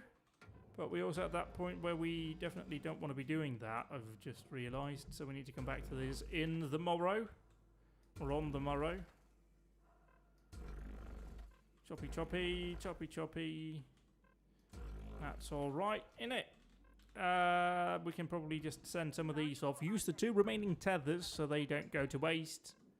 Because we don't get any money for tethers we don't use. Looks like you used your last tether. Head on over. I know, Weaver. James Weaver. Probably not, but off you go, and we will return as well. Because we're pretty much out of oxygen. Don't want to die of oxygen starvation. That sounds painful. Actually, that's not that bad, is it? Like, you end up just kind of feeling okay towards the end. Like, when you reach, it's a weird thing with the body. Like, if you end up, like, oxygen starved, you kind of just become okay with that. Like, more, like, apathetic towards it, I've heard. Like, yeah, I'm asphyxiating. But it's not that bad. It's alright. Because it's kind of like, you know, the body doesn't want to suffer, so the body tries to make you not suffer. But it also means you're not going to do anything to really try and stay alive, which seems counterproductive. Do we have... No, we've got those. We've got those. My helmet's fine. Demo charges we don't have yet. Certification. I mean, we're getting quite close. We don't need terribly much more out of this thing. Although the question remains whether or not we will. So let's just see here. Fire up, please. Shoot flames. Fire! Yes. That's a satisfying... No. I'm out of tethers, you absolute... You just... I say. Back we go. Oh, those are 2 big antennas on my HAP module. I can, like, take all of the television stations with that, can't I? Yes, I can. No, that's not what we want. We wanted tethers. There you go. We now got tethers again. So now wasted money on oxygen. That's all right. I'm sure they'll give me a discount. He lied. Just chuck you into you. Hello, what are you doing there? You need to get in, mate. Get the fuck in the furnace, mate. Go die in that literal fire. I say. Like, yeah, as far as space goes, just... Like Richard Branson and fucking Bessels having their little dig measuring contest in terms of, oh yeah, I can go to space before you. And, you know, not really space, is it? Isn't really proper space, though, isn't it? Like, you just, yeah. Like, I was quite close to being in space, and it felt like I was in space, but, you know, wasn't really space, that, was it? Like, it wasn't Neil fucking Armstrong, were they? We kind of just, yeah, there, but then again, you know, rich people be rich people. Like, how can Jeff Bezos feel like that's the right thing for him to do right now? Is that perhaps a bit tone deaf in the middle of a global pandemic that you've profited on, while your employees are having to piss in fucking bottles at work or otherwise risk getting sacked? Do you maybe not think that what you're doing is a bit fucking tone deaf, you fucking cunt? Yeah. On the other hand, we could be like chopping up SpaceX stuff, which would be great, because I'd love to do that. Also, I don't really like Musk. He's just a bit of a cunt, isn't he? Like, that weird yoke thing they've got going on with them Teslas is just fucking weird and pointless. Like, who thought it would be a good idea to add in, like, a bow tie style wheel on a road car? Because, spoiler alert, yeah, race cars have that, but, you know, you don't have to do, like, lots of steering input. Do you have... what, like, at most, like 270 degree steering on a race car? And that's for, like, the most extreme circuits, for, like, your Monacos and your Macaos. Otherwise, yeah, you're definitely not doing that. But, yeah. Fucking stupid. Musk, Richard Branson, or Bezos? I'm going to have to say Bezos. Purely on the fact that he's also killed a lot of small businesses with Amazon. And like they have incredibly... just the way they treat their employees is just horrible. Like Amazon is just legitimately one of the worst companies. It is up there for me with Google and Facebook in terms of companies that are doing a lot of harm to the world right now. Because like the way Amazon again treat their employees, the standards they're held to, like impossible targets, like again having to piss in bottles in order to actually not get fired, is just ridiculous and unacceptable. Whilst you as a company director, whatever he is, board of directors thing, is just making a shitload of money off of him. Material deposited. Like for me, he like it's all right to be a millionaire, but when you get into the billionaire like level, like that's a lot of money. Like if you're a billionaire, if you're like Jeff Bezos has probably more money than most countries in the world. If Jeff Bezos paid taxes, there's a very good chance that Africa would be pretty alright. Like if he just took all of the money he should be paying in taxes and just did some charity work in Africa for all those money, Africa will be alright now. But no, he's just going to hoard that money, he's going to go to fucking space, and he's going to feel good about that. Yeah, I just can't. Just can't. I mean, Musk is an arse and a cunt too. And like calling, like, do you remember way back a few years ago, with like those Taiwan, no, not Taiwanese, but the Thai cave thing, where like some children were trapped in a cave, and like there was this bloke that was like a former British Special Forces bloke who was like trying to dive in. He was like a special diver boy, and he was going to dive in and like try and get them out.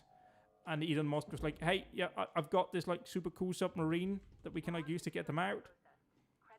And the guy who have experience dealing with diving in caves and shit was like, "No, that thing is like completely pointless. We don't need that. That's just a hazard to us."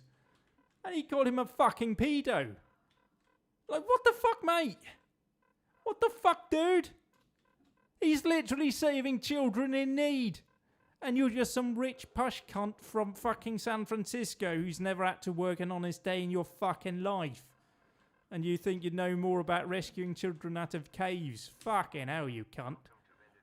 What did I need? I got too angry there. It's oxygen. Let's get some oxygen. It's fucking ridiculous, mate.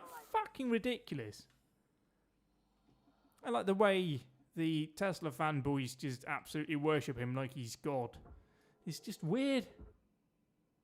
It's just weird. Like, I just don't get it. Like, they do so many weird things. Like, I don't get Tesla. Like, I've heard a lot of things about Tesla, like the build quality is crap.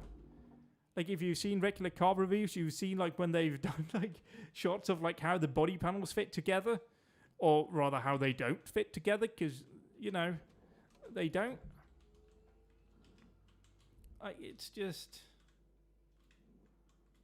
Oh, yeah, Dogecoin. Like, any kind of, cryptocurrency and all that stuff is just awful.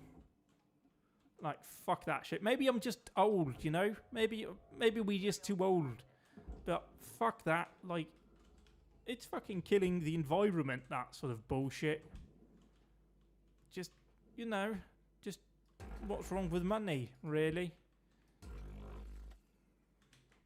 Like, and wasn't Dogecoin like a joke thing when it started out? Didn't Dogecoin sponsor a NASCAR, like, once? Like, when it was starting out, like, back when it was an actual joke. I think they actually got some money together and they sponsored a NASCAR team, like a NASCAR entrant for, like, a race, and they had a Dogecoin car. So weird. And now apparently it's become, like, a legitimate thing. Like, it had literally that weird doc thing. Like, that's why it's called Dogecoin, because it was that weird doc thing. It was literally just a meme that's now apparently become real. So weird. Yeah, was that the cryptocurrency that, like, dropped, like, significantly in value overnight after Musk, he said something somewhere, like, a little while ago? It's just, yeah, like, you know, if you're going to try and entice me into spending money in something or investing in something like that, maybe you want to have, you know, like stability and predictability out of it. Because there's a lot of people making a lot of money out of it, out of cryptocurrency, when they got in at the right time. But like with everything, that time has, you know, that ship has sailed for us now. Unless you're like a really skilled investor who can like read the market and know how it works. A bit like, well, it's very much like just like the stock market, just completely unregulated, isn't it? Because like we saw earlier this year when everybody was still locked down with GameStop. It's just weird, innit? Just weird. I just don't get either of those things because, you know, stock market, we now know it's just completely made up.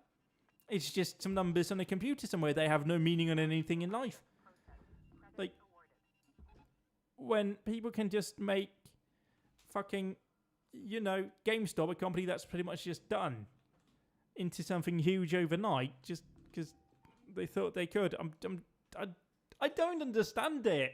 How does that work? Like, anybody who's ever benefited from the stock market, it's basically just fantasies. So weird. 5 minutes left in this shift. Knock out that work order before And they turn the lights out. cryptocurrency, I just don't get it because it's very fragile, and eventually it's either going to be heavily regulated or it's just going to be outlawed because it's such...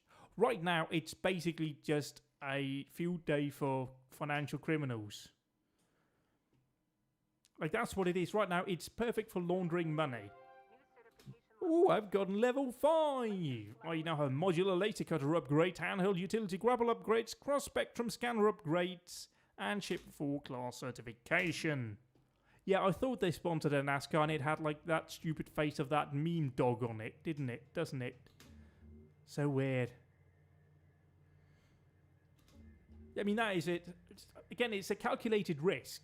And if you understand the stock market and, you know, you sort of have... Some people have an instinctive understanding of how something like that works and they can make a lot of money out of it. But for us, it's just like magic, just numbers.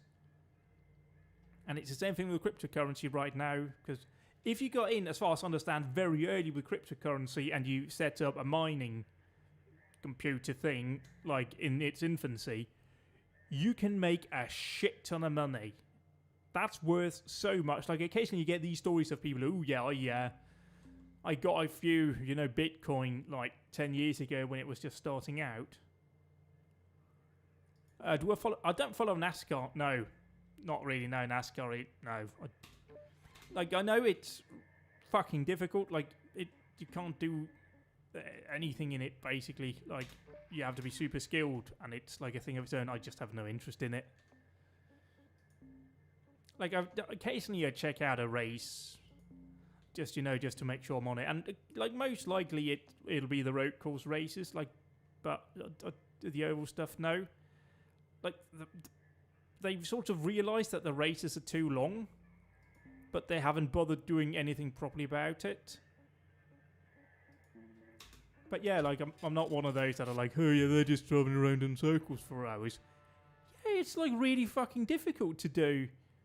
Like, there's a reason why every proper, you know, like, street road course racer that's ever gone over there has struggled on the ovals.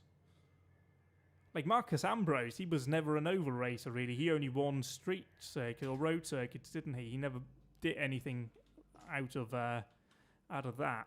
And it's been the same with everybody else. Like, it's fucking difficult to do. But it just doesn't interest me. It just doesn't tickle my pickle, if you know what I mean. Oh, look at this. This, I feel like we need to explore before we do anything, because we're now up into big boy ship time here. Where's the entrance? It's still open, so it's all depressurized for us. Maybe they removed that because they realised it was slightly bugged.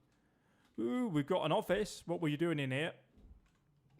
Oh, zombie DLC confirmed. Also, woman. I mean, if you were going to put a woman in here, that's very respectful. I would not have expected the artwork to be that highbrow when it came to putting women in pictures in this game, but well done for not going for porn. What's up? Oi, oi. I'll stick this in your butt. Oi, oi. So this is the control unit. In here we go.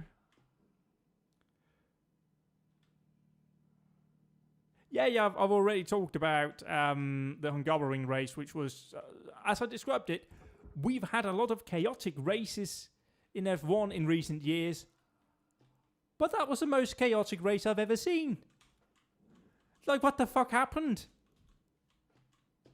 I can go over it again, because, yeah, what the fuck was that? Like, Bottas becoming the fucking golden bowling ball of doom in F1. Gee whiz. Gee whiz. And then fucking everybody but Hamilton pitting on the restart. Like, what would have happened if Hamilton had pitted? What would they have done? Because you can't have a standing start with nobody on the grid. So, what are you going to do? What you going to do? Like, that could have gone really badly for Formula One. Really badly. Really badly. Like, that could have been a scandal. It could have been one of those races that would have gone down like Indy 05, where, like, half the field couldn't race because they were on the wrong tyres. Or when Michelin pulled out because they couldn't run on ovals, or couldn't run on the banged Indy bits. That could have been the same thing here. Like, what would they have done? Because, I mean, the medical car can't, line up and be like the one they send out. That's just, Jesus, that's, yeah. I mean, it was just chaotic. And then Hamilton there, I was laughing my arse off on the restart. Just Hamilton sitting there bidding no mates on the start line going, I'm in a race of my own. Just crazy. And as I said, Raikkonen doing the most Raikkonen thing in the world and just driving into, as I described it, Ropey Boy or Gropey Boy? Or was it the incompetent? Well, both are incompetent, but one is incompetent and the other one is incompetent and a sex pest. Yeah, I mean, they have done, safety car, medical car races over the years. I feel like that's what they should have done.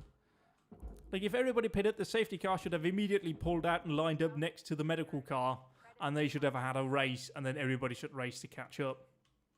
But honestly, that could have been scandalous for F1, because what would they have done? Like, would they have had to abort the start, do another formation lap? What would the procedure have been? There is no procedure in place for that situation. So what are you going to do if that happens in the future?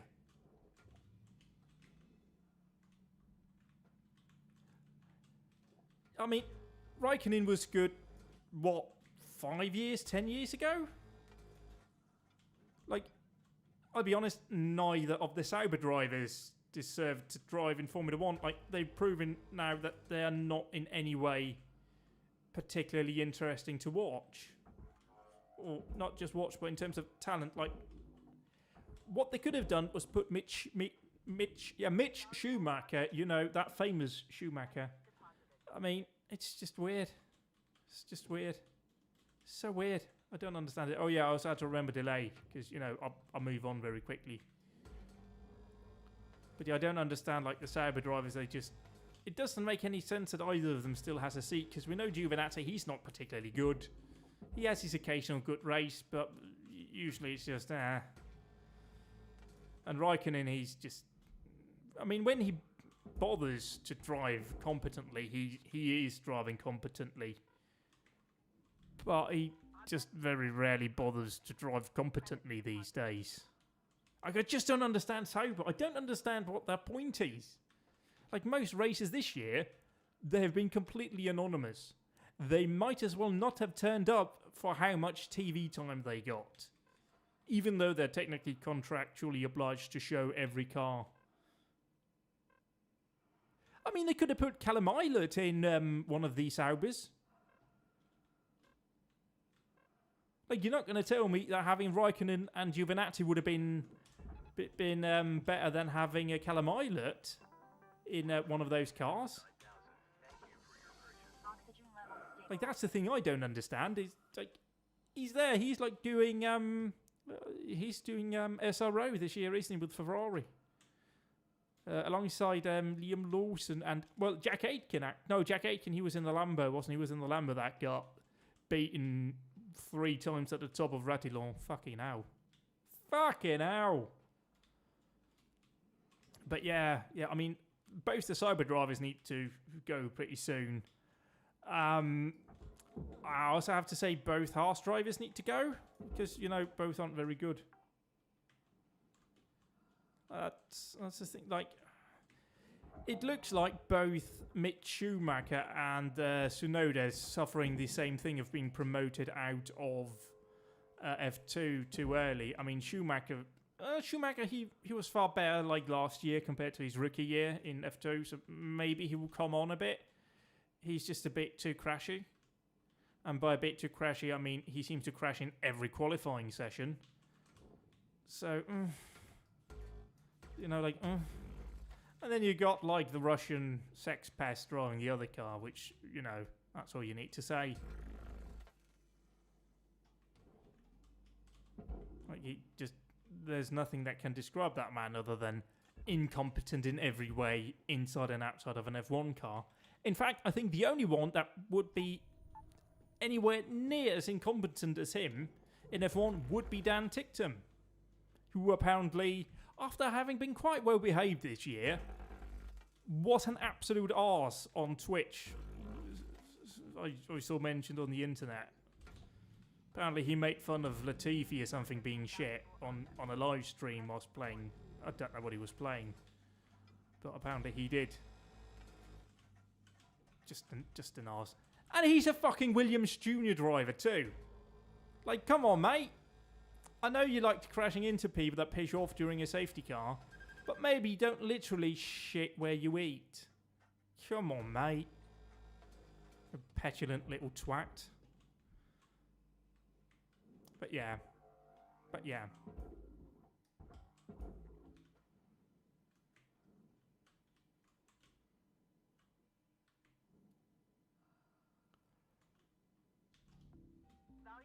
Yeah, apparently, like on Twitch. Hang on, I can real quick just pause here real quick because I've got my phone with me here. I can probably, I mean, if I Google, not talk to him, but I mean, literally, the first thing when I put TW was Twitch. Let's see if here we go. Essentially, esports. Potential 2021 Williams F1 driver lands in yet another controversy after degrading Latifi on Twitch. Dan Ticktum, one of Formula 2 drivers that are contending for a seat in Williams next season, has found himself in yet another controversy. That is an understatement for Dan Ticktum, who is just a controversy. Only this time it had something to do with the current Williams F1 driver, Nicholas Latifi. Carlin Racing driver was streaming on Twitch whilst playing Call of Duty Warzone. I mean, that explains it, doesn't it? He was playing one of the Sex Pest games, so, you know, he belongs very well there. During which he made fun of the Canadian F1 driver while over 1,500 viewers were watching his stream. Hence, considering he probably degraded the senior driver of the same team, there are significant chances that the Briton might have just fallen short of securing a full-time seat in F1. What's more, it couldn't be a shock of Williams. It couldn't be a shock if Williams showed Ticktum the door as well. Yes, I agree, article. While streaming on Twitch, Ticktum's friend started singing the Scooby-Doo tune, only with certain changes to the lyrics. Soon, Ticktum himself joined in and sang it too. Shall we sing it? Everybody together. Scooby-Dooby-Doo, Latifi is poo. Why does that still make me laugh? He laughingly asked. Subsequently, one of his subscribers stated an obvious fact that sent Ticktum off. I mean, he's in F1, you're in F2. The Briton read the viewer's message on the chat. Ticktum quickly replied to the statement. What's more, he then kicked the subscriber out of his channel as well. He's older than me, he paid to get there. Ticktum added about Latifi. moron, oh fucking idiot, go away, like I don't want someone like that on my fucking channel, goodbye. So then the next part of this article says Tictum and his controversies. Tictum is one of the fewest professional racing drivers to hold a controversial background in the sport.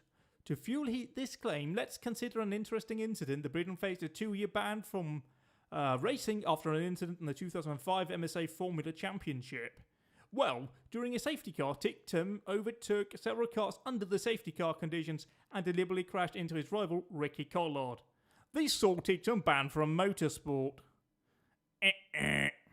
And then, when he returned to racing in 2017, and also found himself amongst the F2 grid in 2019 as a full-time driver, in his very next F2 season in 2020, he threatened to crash into another driver during a race at the very same Silverstone circuit. Yeah, he's just a cunt. I mean, you know, he's perfect for F1 right now, but fucking cunt, mate. Fucking cunt. Just a waste. I think, isn't he sponsored by, or rather I should probably say, isn't like a market solicitors paying for his drive in F2? I think it's like Fraser something or other that's on the side of his car, which I think is like an upmarket solicitors firm, which makes sense because he probably needs a lot of legal advice. But yeah. But back to F1. Like, what about fucking Mercedes though? Like, they amputate one leg during the opening lap, and then they shoot themselves in the one foot they do have. Oh, I guess it's fairly appropriate that Hamilton said that they do make it hard for themselves. Yeah, you fucking do. Fucking hell. Like, that's not great. Just... Jesus Christ. What was that? See, like, you would have thought by the start of this season, where it looked like they'd actually gotten their act together, that, you know, they might now finally be doing things that the team should be doing. Like, when they read the race director's note for the first time in fucking years, it seems, at, oh god, what circuit was that? Because it was a circuit where they actually read the race director notes, which they didn't last year, to their own detriment. Like when they lost the Monza race, because Hamilton didn't know where to look to see if the pit lane was closed. And so he pitted when, who was it that was parked right in the pit entrance? Oh, it doesn't matter anyway. But somebody was parked at the pit entry. He wasn't aware of which FIA light marshalling panel to look for, because he doesn't do that. Like Hamilton, I believe, is one of the drivers that don't do track walks, which just seems stupid to me. Like, if I ran a team, I would be saying, if you don't do track walks, you're not driving for me, because you don't know how to do things. Yeah, I mean, in fairness, that was also, that Monza race was also the first time they'd introduced the limit on engine mappings. So that was also part of the factor in how that race panned out, because the Mercs clearly couldn't race in traffic in that race. Like, it was clear that they weren't designed for that. But yeah, like, I mean, in fairness, Mercedes now came out second in Hungary, so they did something right.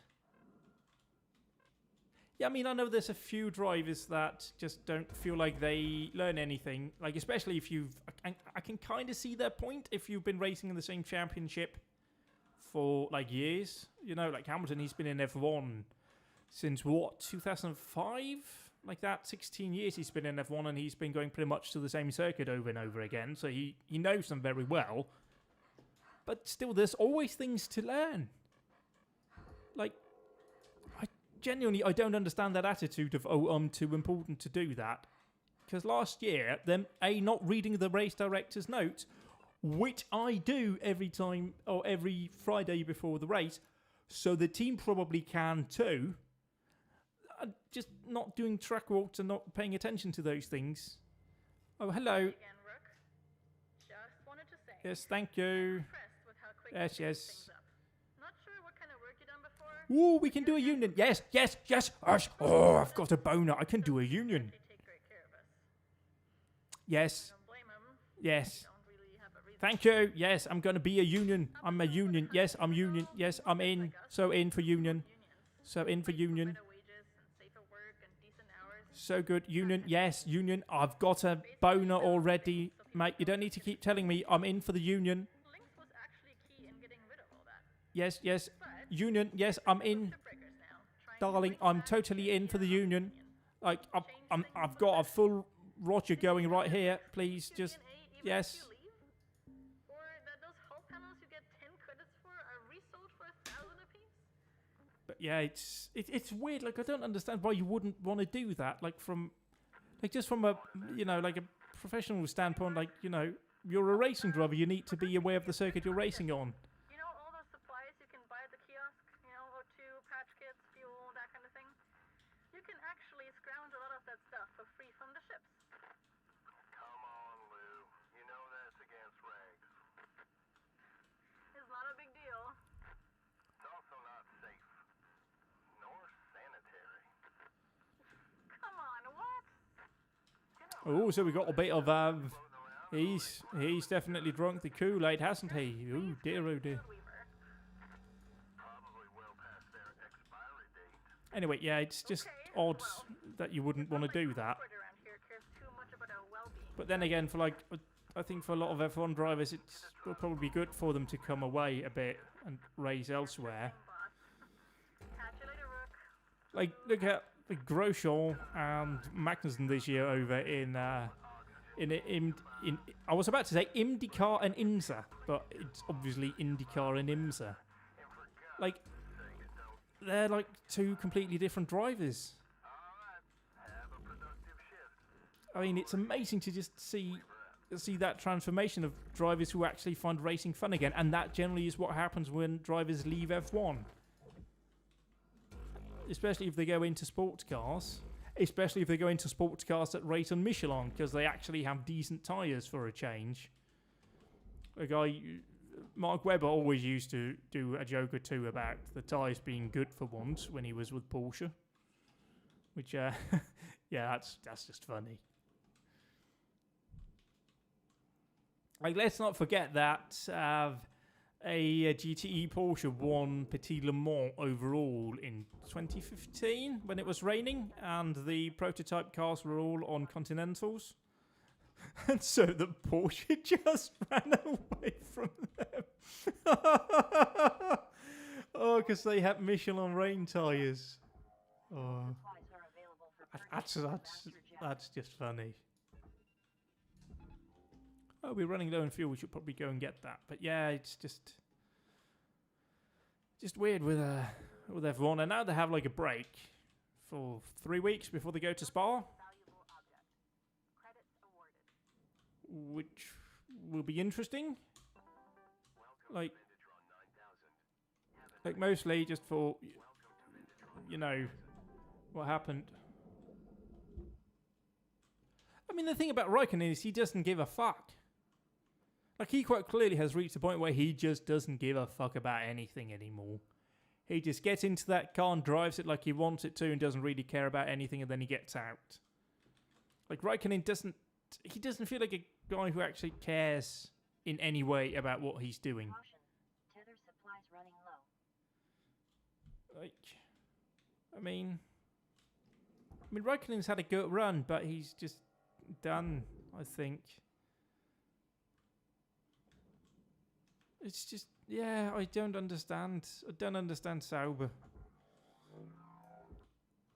I just really don't. I mean, much the same way that I don't understand Red Bull, because when are they going to realise that they can't depend on a second driver with Verstappen? Like, what? You can't compare anybody to Verstappen because he's the sole focal point of car design. And everything that's being developed within Red Bull is developed around Verstappen. So you cannot expect anybody that isn't Verstappen to be driving that car anywhere near to what he's doing. So that, oh yeah, he needs to be within, is it like 3/10 of Verstappen, and then, you know, the second drive is good. But spoiler alert, unless Verstappen's having an off weekend, that's not going to happen. Yeah, Red Bull, certainly on our comms, they keep saying that I think it is Helmut Marko has stated that their second driver needs to stay within 0.3 of a second on like a qualifying lap in order to feel safe in the seat. But they're never going to do that. They're never going to be able to do that. Like, Perez is by far their best shout at a second driver right now, and they just need to sign him on so he doesn't feel like he has to be racing for anything or racing to prove anything to the team. They just need to give him some peace. I think would be the smartest thing for them to do. But obviously, they're too busy accusing Hamilton of crashing into Verstappen deliberately to do anything sensible, of course. But yeah. I mean, as far as drivers is concerned, though, this year, Vettel, he's really good again. Like, he is... Oh, I bought the wrong thing, did I?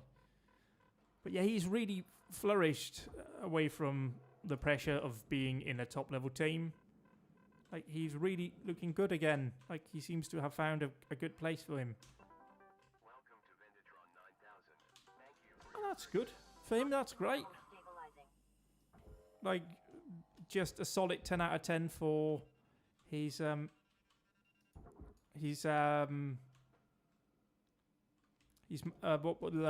words, you know, I can do words. I can definitely do words. He's shirt, that's the word. His shirt at the start of the race in Hungary, which was nice. You know, good to see somebody actually in sport actually being a bit bold and making statements. Being like, yeah, you know what? No, that ain't right. I don't care that you don't like I'm saying this. I'm saying this. You will just have to deal with it. Because, yeah. But as far as second drivers is concerned, Mercedes is sort of-ish in the same boat. Like, they've definitely changed their tune in terms of having a second driver with what we heard at Silverstone, where Bottas was quite clearly told to move over for Hamilton. Like, they literally said, yeah, we're going to invert the positions coming into whatever turn it was. Like, they've definitely gone away from the, oh yeah, both drivers are equal, we're not going to tell each driver what to do or anything like that. Nope, he is second. He's a clear second, and that's just further proof that he's gone by the end of the year. Like, to me, the right decision for Mercedes would be to get rid of Bottas. He's done his useful time. I just think he's just a spent force within Mercedes. Get Russell in for 1-2 years, maybe, alongside Hamilton. The first year where he kind of gets to find his feet within the team and foster relationships with all the key personnel. They pee on each other at Mercedes. That's their secret to doing so good. Shit, I shouldn't have told you that. I was told to mean confidence. No, you know, just a year to find his feet, establish relations within the team, and then a year where he's sort of shepherded into position by Hamilton to take over as team lead. Like, that's what they need to do right now, because Hamilton isn't the future of the team. That's obvious. He's getting older. I mean, he's not old, but by F1 standards, he's, 36? He's old by F1 standards. He's got... I mean, I would even doubt to say 2 years left at the top level now, with the fact that he's dealing with some long-term effects of having had COVID. So honestly, yeah, I mean, just get him in next year alongside George Russell. Allow them to build the team together and let Russell learn from Hamilton with what he's doing both with the team and in the car, and help him to develop the car and sort of fit into that team leader role. And quite frankly, he is already a team leader. He's a team leader within Williams, and we saw last year when he had to sub at Mercedes that he just naturally assumes that leadership role.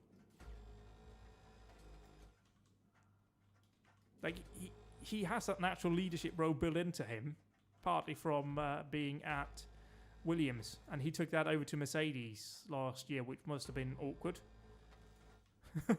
Like him coming in and then sort of being, again, that side of the garage being the leader when it's, you know, a sub driver coming in and just kind of being like, yep, we're doing this now, we're doing this now, we're doing this now, when Bottas is like right there. Because Bottas isn't the leader.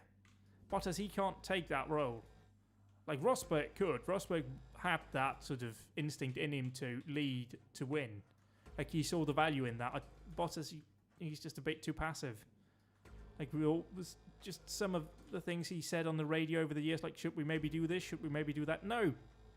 Be like, yeah, I want this instead. I want that instead. No, let's try that. He's just letting the team call the shots for him instead of trusting his own convictions, which Hamilton doesn't. Which is, yeah.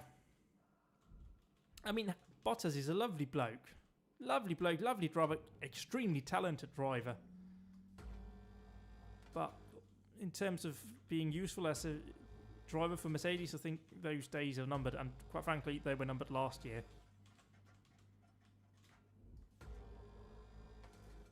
But yeah, we shall see. It's just quite interesting right now where F1 is in terms of all of that, because there's a big generational change coming in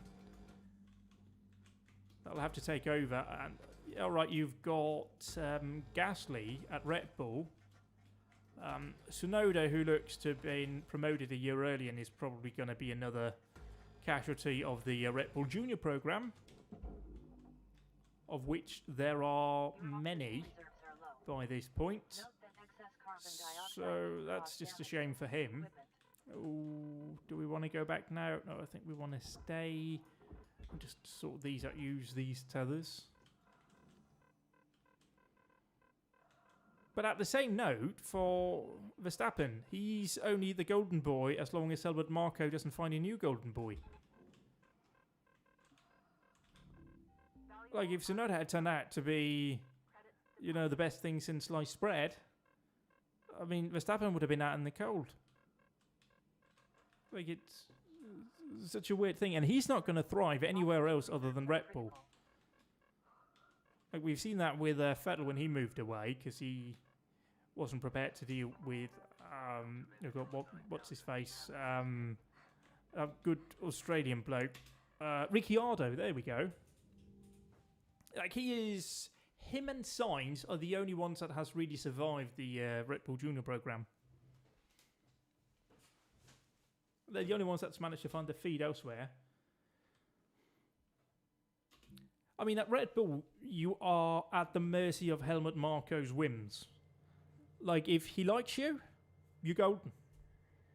Like, again, with Vettel, they were babying him. If you read, it was Webber's book, which is really good, by the way. It was recommended to me, and I've not really touched many F1 books, but that one is really good. Because they were, again, it's like sort of a yes man environment at Red Bull around their main driver. It was the same thing with Vettel, who could do no wrong. He got every part, or every new part came to his side of the garage first, and that's just how Red Bull operates. And somehow they haven't figured out that that's how they operate and how they should treat their drivers. Like, they just need somebody who is okay with being number two, and they just need to accept that they're not going to be anywhere near their main driver. On the other hand, they also need to accept that anybody that drives for them or looks to drive for them has to accept that they're only a thing with Red Bull unless they get out. Warning, tethers depleted. I mean, whoa, that didn't go well, I think. I think I smashed that thing up. Anyway, yeah, because you're not going to be anything within Red Bull unless you are the number one driver. And if you are their number one driver, you're not going to be anything other than at Red Bull. Because Sainz and Ricciardo wasn't willing to put up with their games, with their antics and all of that stuff. I mean, Ricciardo got out because he didn't want to deal with Verstappen and all that bullshit. And Sainz probably sort of had learnt from his dad and realised which way the wind was blowing in terms of that kind of stuff. So they got out in time.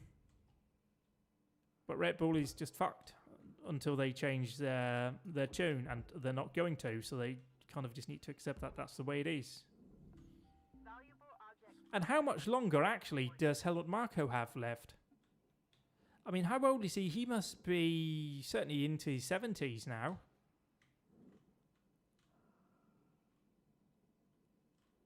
That's pretty much it, isn't it? If he's in his 70s, at some point he's not going to be there anymore.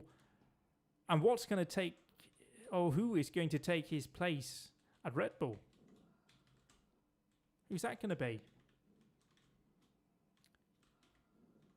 Because, you know, Christian Horner, or as apparently Twitter has now christened him, Karen Horner, which is funny.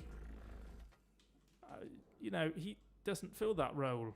Like, it's very interesting. Very interesting.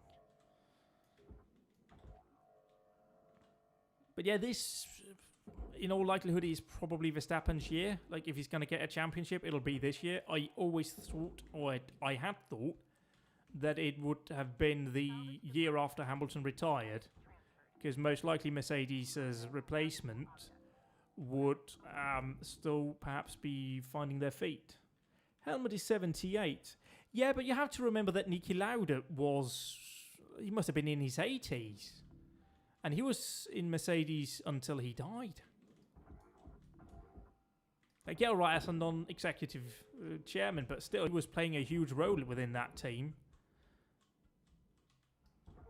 Like him, I think there's two people that work for that team that hasn't gotten the credit it probably deserves. Him, Niki Lauda, and Michael Schumacher.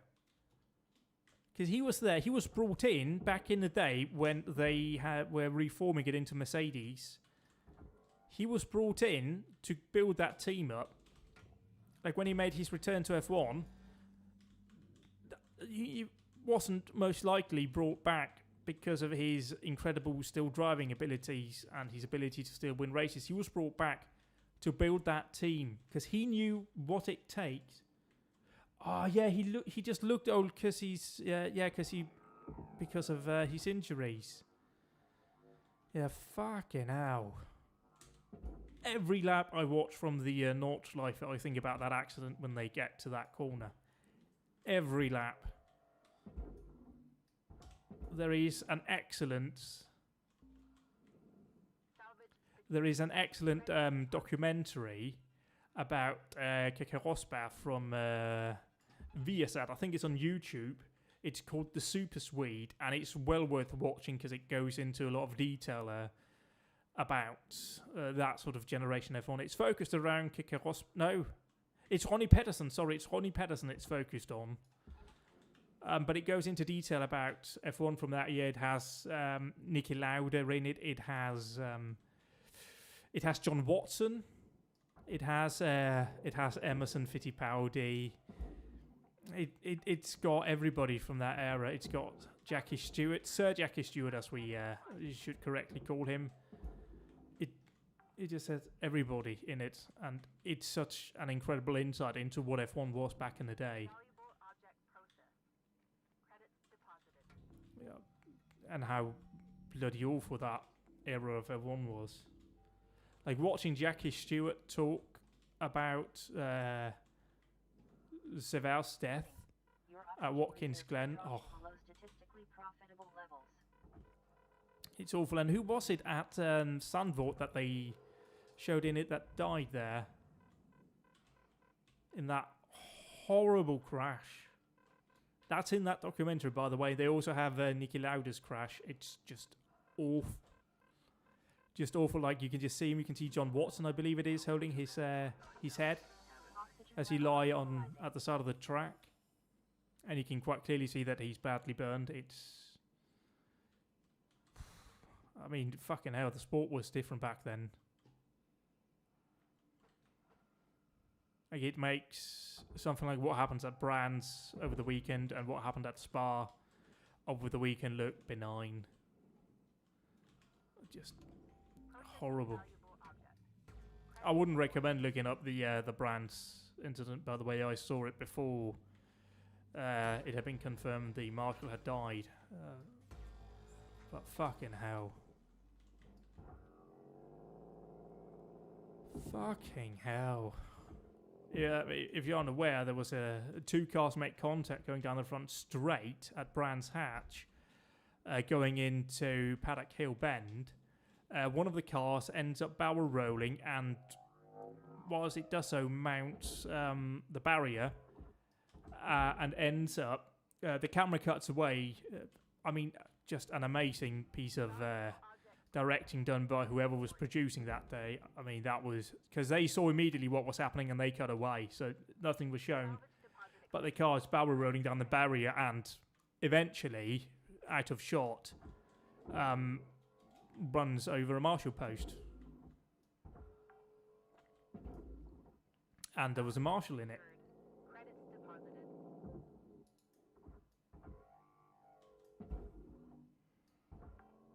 And yeah. Salvage secured. Account credit applied. That's an unfortunate part of the sport. Which doesn't help at all. Like, a friend of mine linked me to a Reddit post, actually. I think it's from one of the sports car forums over there of a marshal who pretty much summed it up. A British marshal who had been marshalling, who had been at serious incidents, who said, I mean, this incident, is it going to stop me from marshalling? No, it's not. And same thing for me, like, it's tragic it happened and awful for the family. But I'm still going to watch motorsport, you know? I know it's a possibility. Tether supplies running low. Like the same thing with... Have you seen the incident from Spa, by the way? From the Spa 24 hours. The 4-car near-death crash at the top of Ratillon.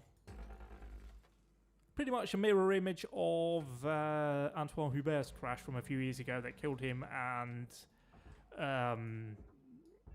caused serious injuries to Carrera. Jack Aitken went wide. He had a, front sideways impact with the tyre wall on the outside of Ratillon. Bounced back on track and sat there, and 3 cars ran into him. Then he burst into flames after the 3rd car hit him. It was about as bad as it gets. Like, he was lucky. He fractured his collarbone and a vertebrae, a stable fracture on his vertebrae. He got lucky. He should have died. It wasn't covered on the broadcast, but there is some fan footage of it, which is genuinely horrifying. Now, a 4-car incident. If you remember, did you watch the F2 race where Antoine Hubert died? It was pretty much the same as that, only this time Jack Aitken, for some reason, crashed heading...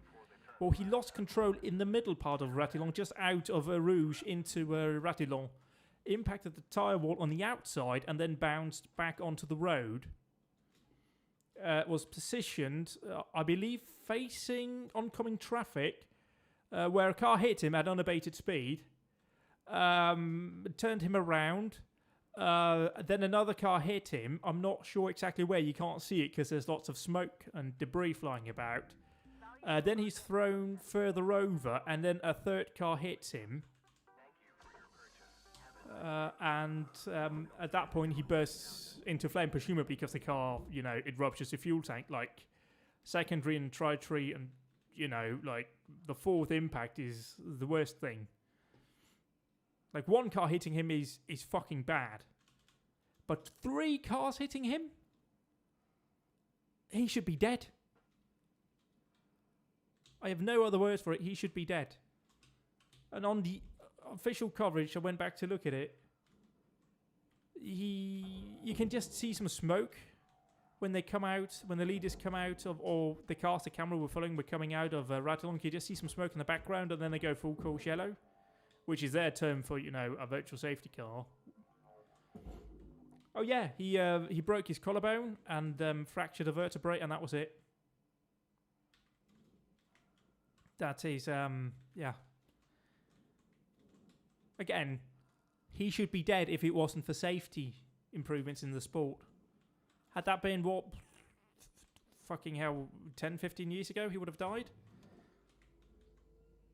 But in terms of, I mean, again, he wasn't that fucked up.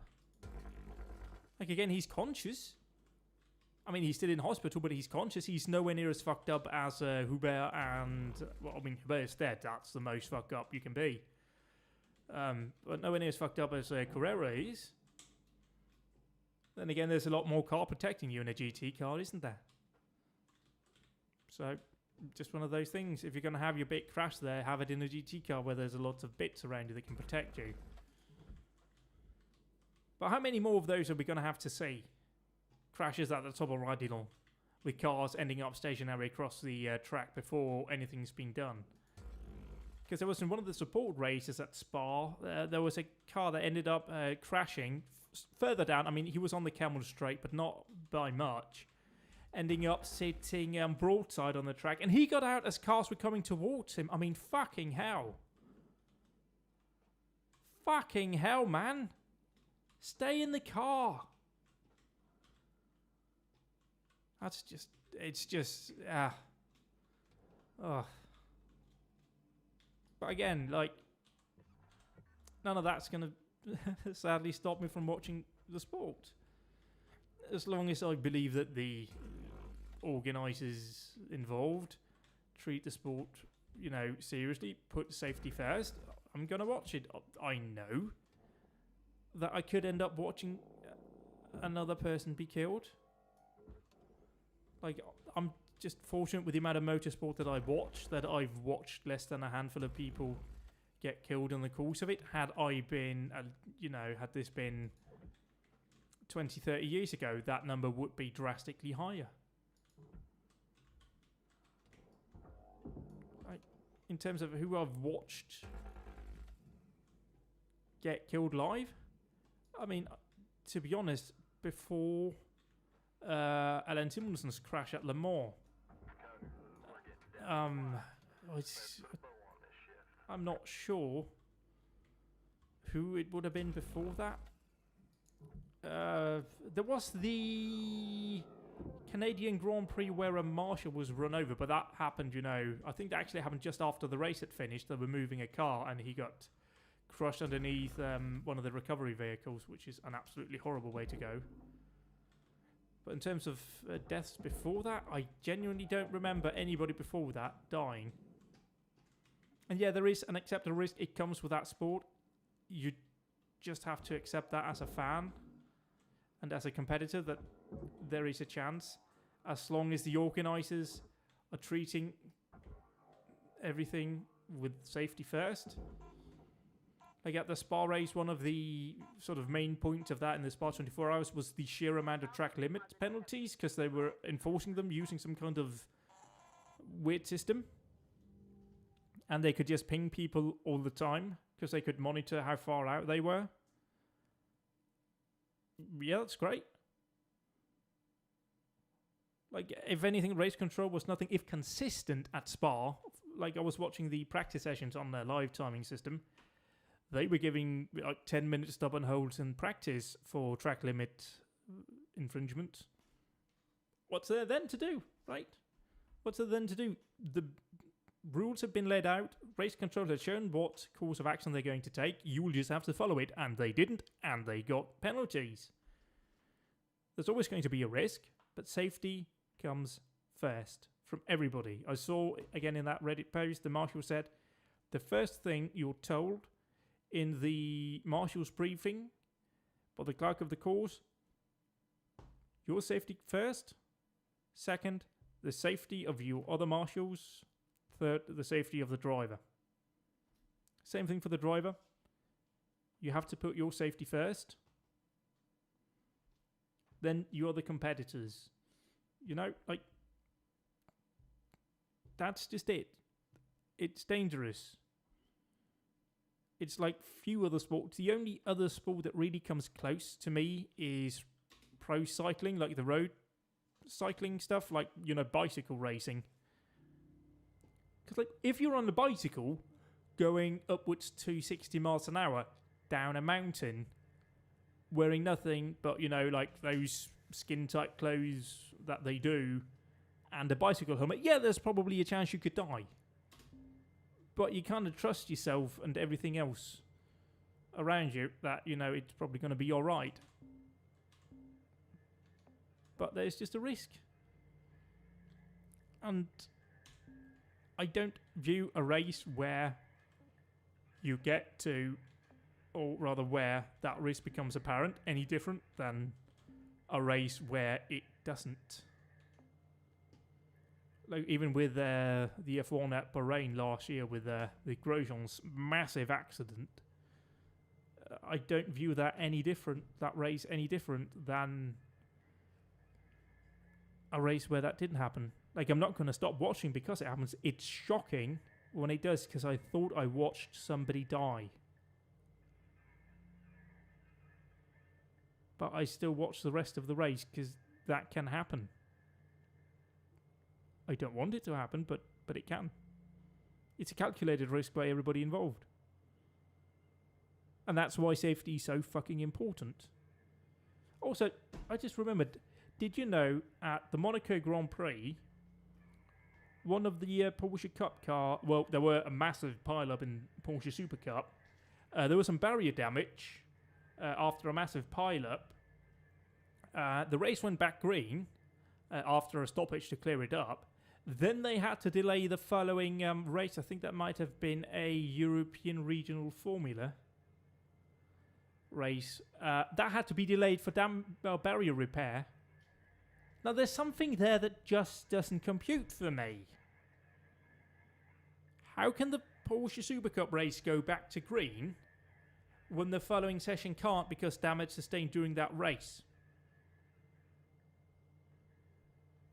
I mean, I would say even if he had died, like Le Mans 2013, when Alan Simonson died in the opening hour, I think it was like after 13 or 15 minutes or something like that, where he had his crash. You know, that race, I will never forget that race. Because we watched the accident, we watched, you know, the ambulance go around, and when the announcement came and the race carried on, and I don't think anybody turned off. I don't think any spectators left the track. Everybody else raced on.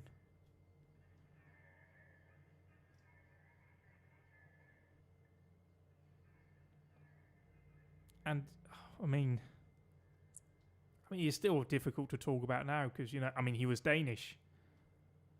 And I've always, you know, the natural thing when you're from a small country, you look for your fellow countrymen if they're competing out there. And, you know, Alan had been competing in other events. I've met Alan. I met him in 2007 when I went to Le Mans, and it's really hard. Like, I remember interviews with Jan Magnussen from the pits, and then he couldn't talk. It was so clear. He even said it. He didn't want to be there. He didn't want to race. He had absolutely no interest in racing that day. He just wanted to forget about everything and just go away. But the race still went on, and he stayed in that race. Everybody else did too. I mean, you only have to look at the Audi pulling into the pits. I believe it was actually Tom Christensen driving who had not only lost a friend in Alan Simonson that day, he'd also lost his dad that year. And again, you get on with it. everything rational tells you shouldn't watch that, you shouldn't drive in that, but you do because you don't know what else you can do.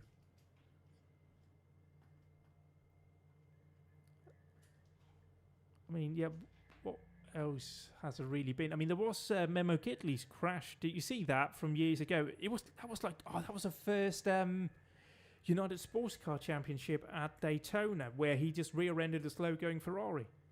He was in one of those shitty fucking tube-frame Daytona prototypes. That was death traps even back then, because they had sped them up massively compared to Grand Am. And he just ran into the back of a slow-going Ferrari. And, yeah, I mean, he was trapped. He had, tubes from the tube frame bent all over his foot, broke both his legs. His career ended.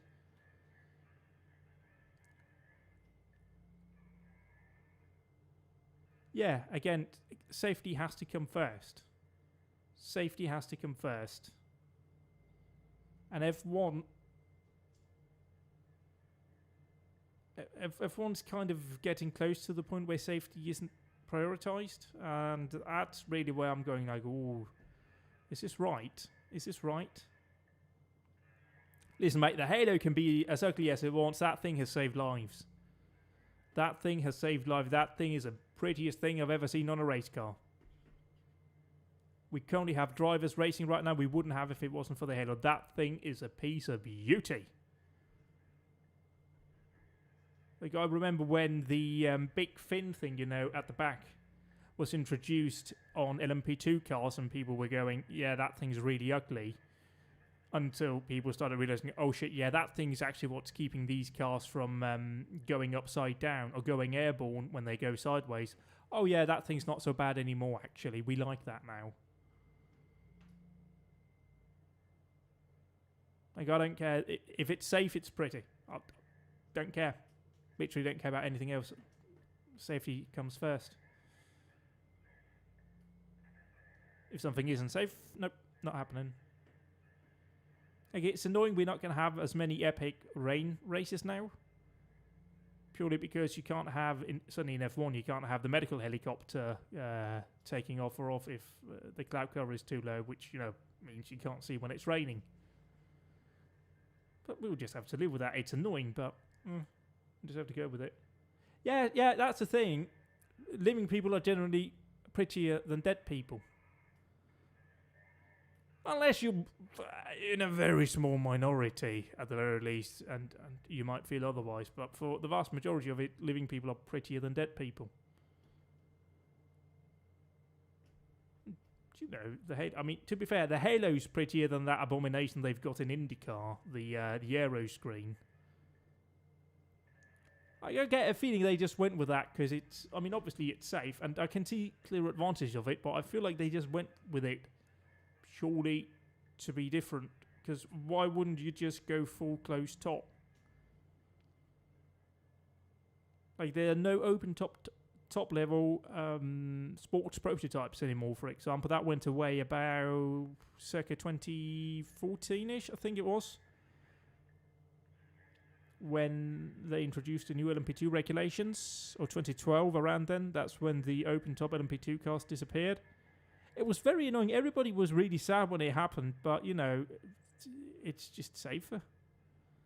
And we kind of have to accept that, Hell no, I don't want to look good. I want to look old as fuck, I want to die, before I become a vegetable. But you also got to live life when you're old. That's kind of my thing, just, you got to live life too and have fun. I just think, but again, that aero screen, it has its advantages. It certainly stops a lot of smaller debris getting in. Like, it's certainly more effective to stop something like a bolt, like what happened with Felipe Massa at the Hungaroring. Yeah, that was at Hungaroring too, wasn't it? Where he got a bolt or something sheared off a car in front during qualifying and hit him on his head. Like, the aero screen is going to be way more effective at stopping that than a Halo. The Halo is just meant to stop larger pieces and, like, entire cars coming on you, as well as keeping your head protected if you go upside down. So you don't do a Richard Hammond. Because that would suck. Again. Anyway, I've been going on for far too long. I think we should wrap this up for now. I've just been looking at this menu for a while. I hope you've enjoyed this stream of Hardspace Shipbreaker. That's a cool sounding name. I don't have an end screen, so I just need to turn down my microphone whilst I am sure the stream is over. So goodbye for now. Hope you've enjoyed it. Take care. Be safe. Get vaccinated, everybody, if you haven't already, by the way. It's good. As I saw somebody say on Twitter, what made you change when... I don't know if it's true or not. Probably isn't because it's on Twitter. But it was like somebody... I asked my French friend who was vaccine skeptic, what made you change your mind and get the vaccine? The answer was, well, I figured I'd rather be dead than with you lot than live with that lot. Which I think is true. I think that's very true, you know. I'd rather die with people who were decent than, you know, live with a bunch of smug people who just happen to be right. But take care, everybody. Get vaccinated, stay safe, and we'll catch up again another time. Goodbye.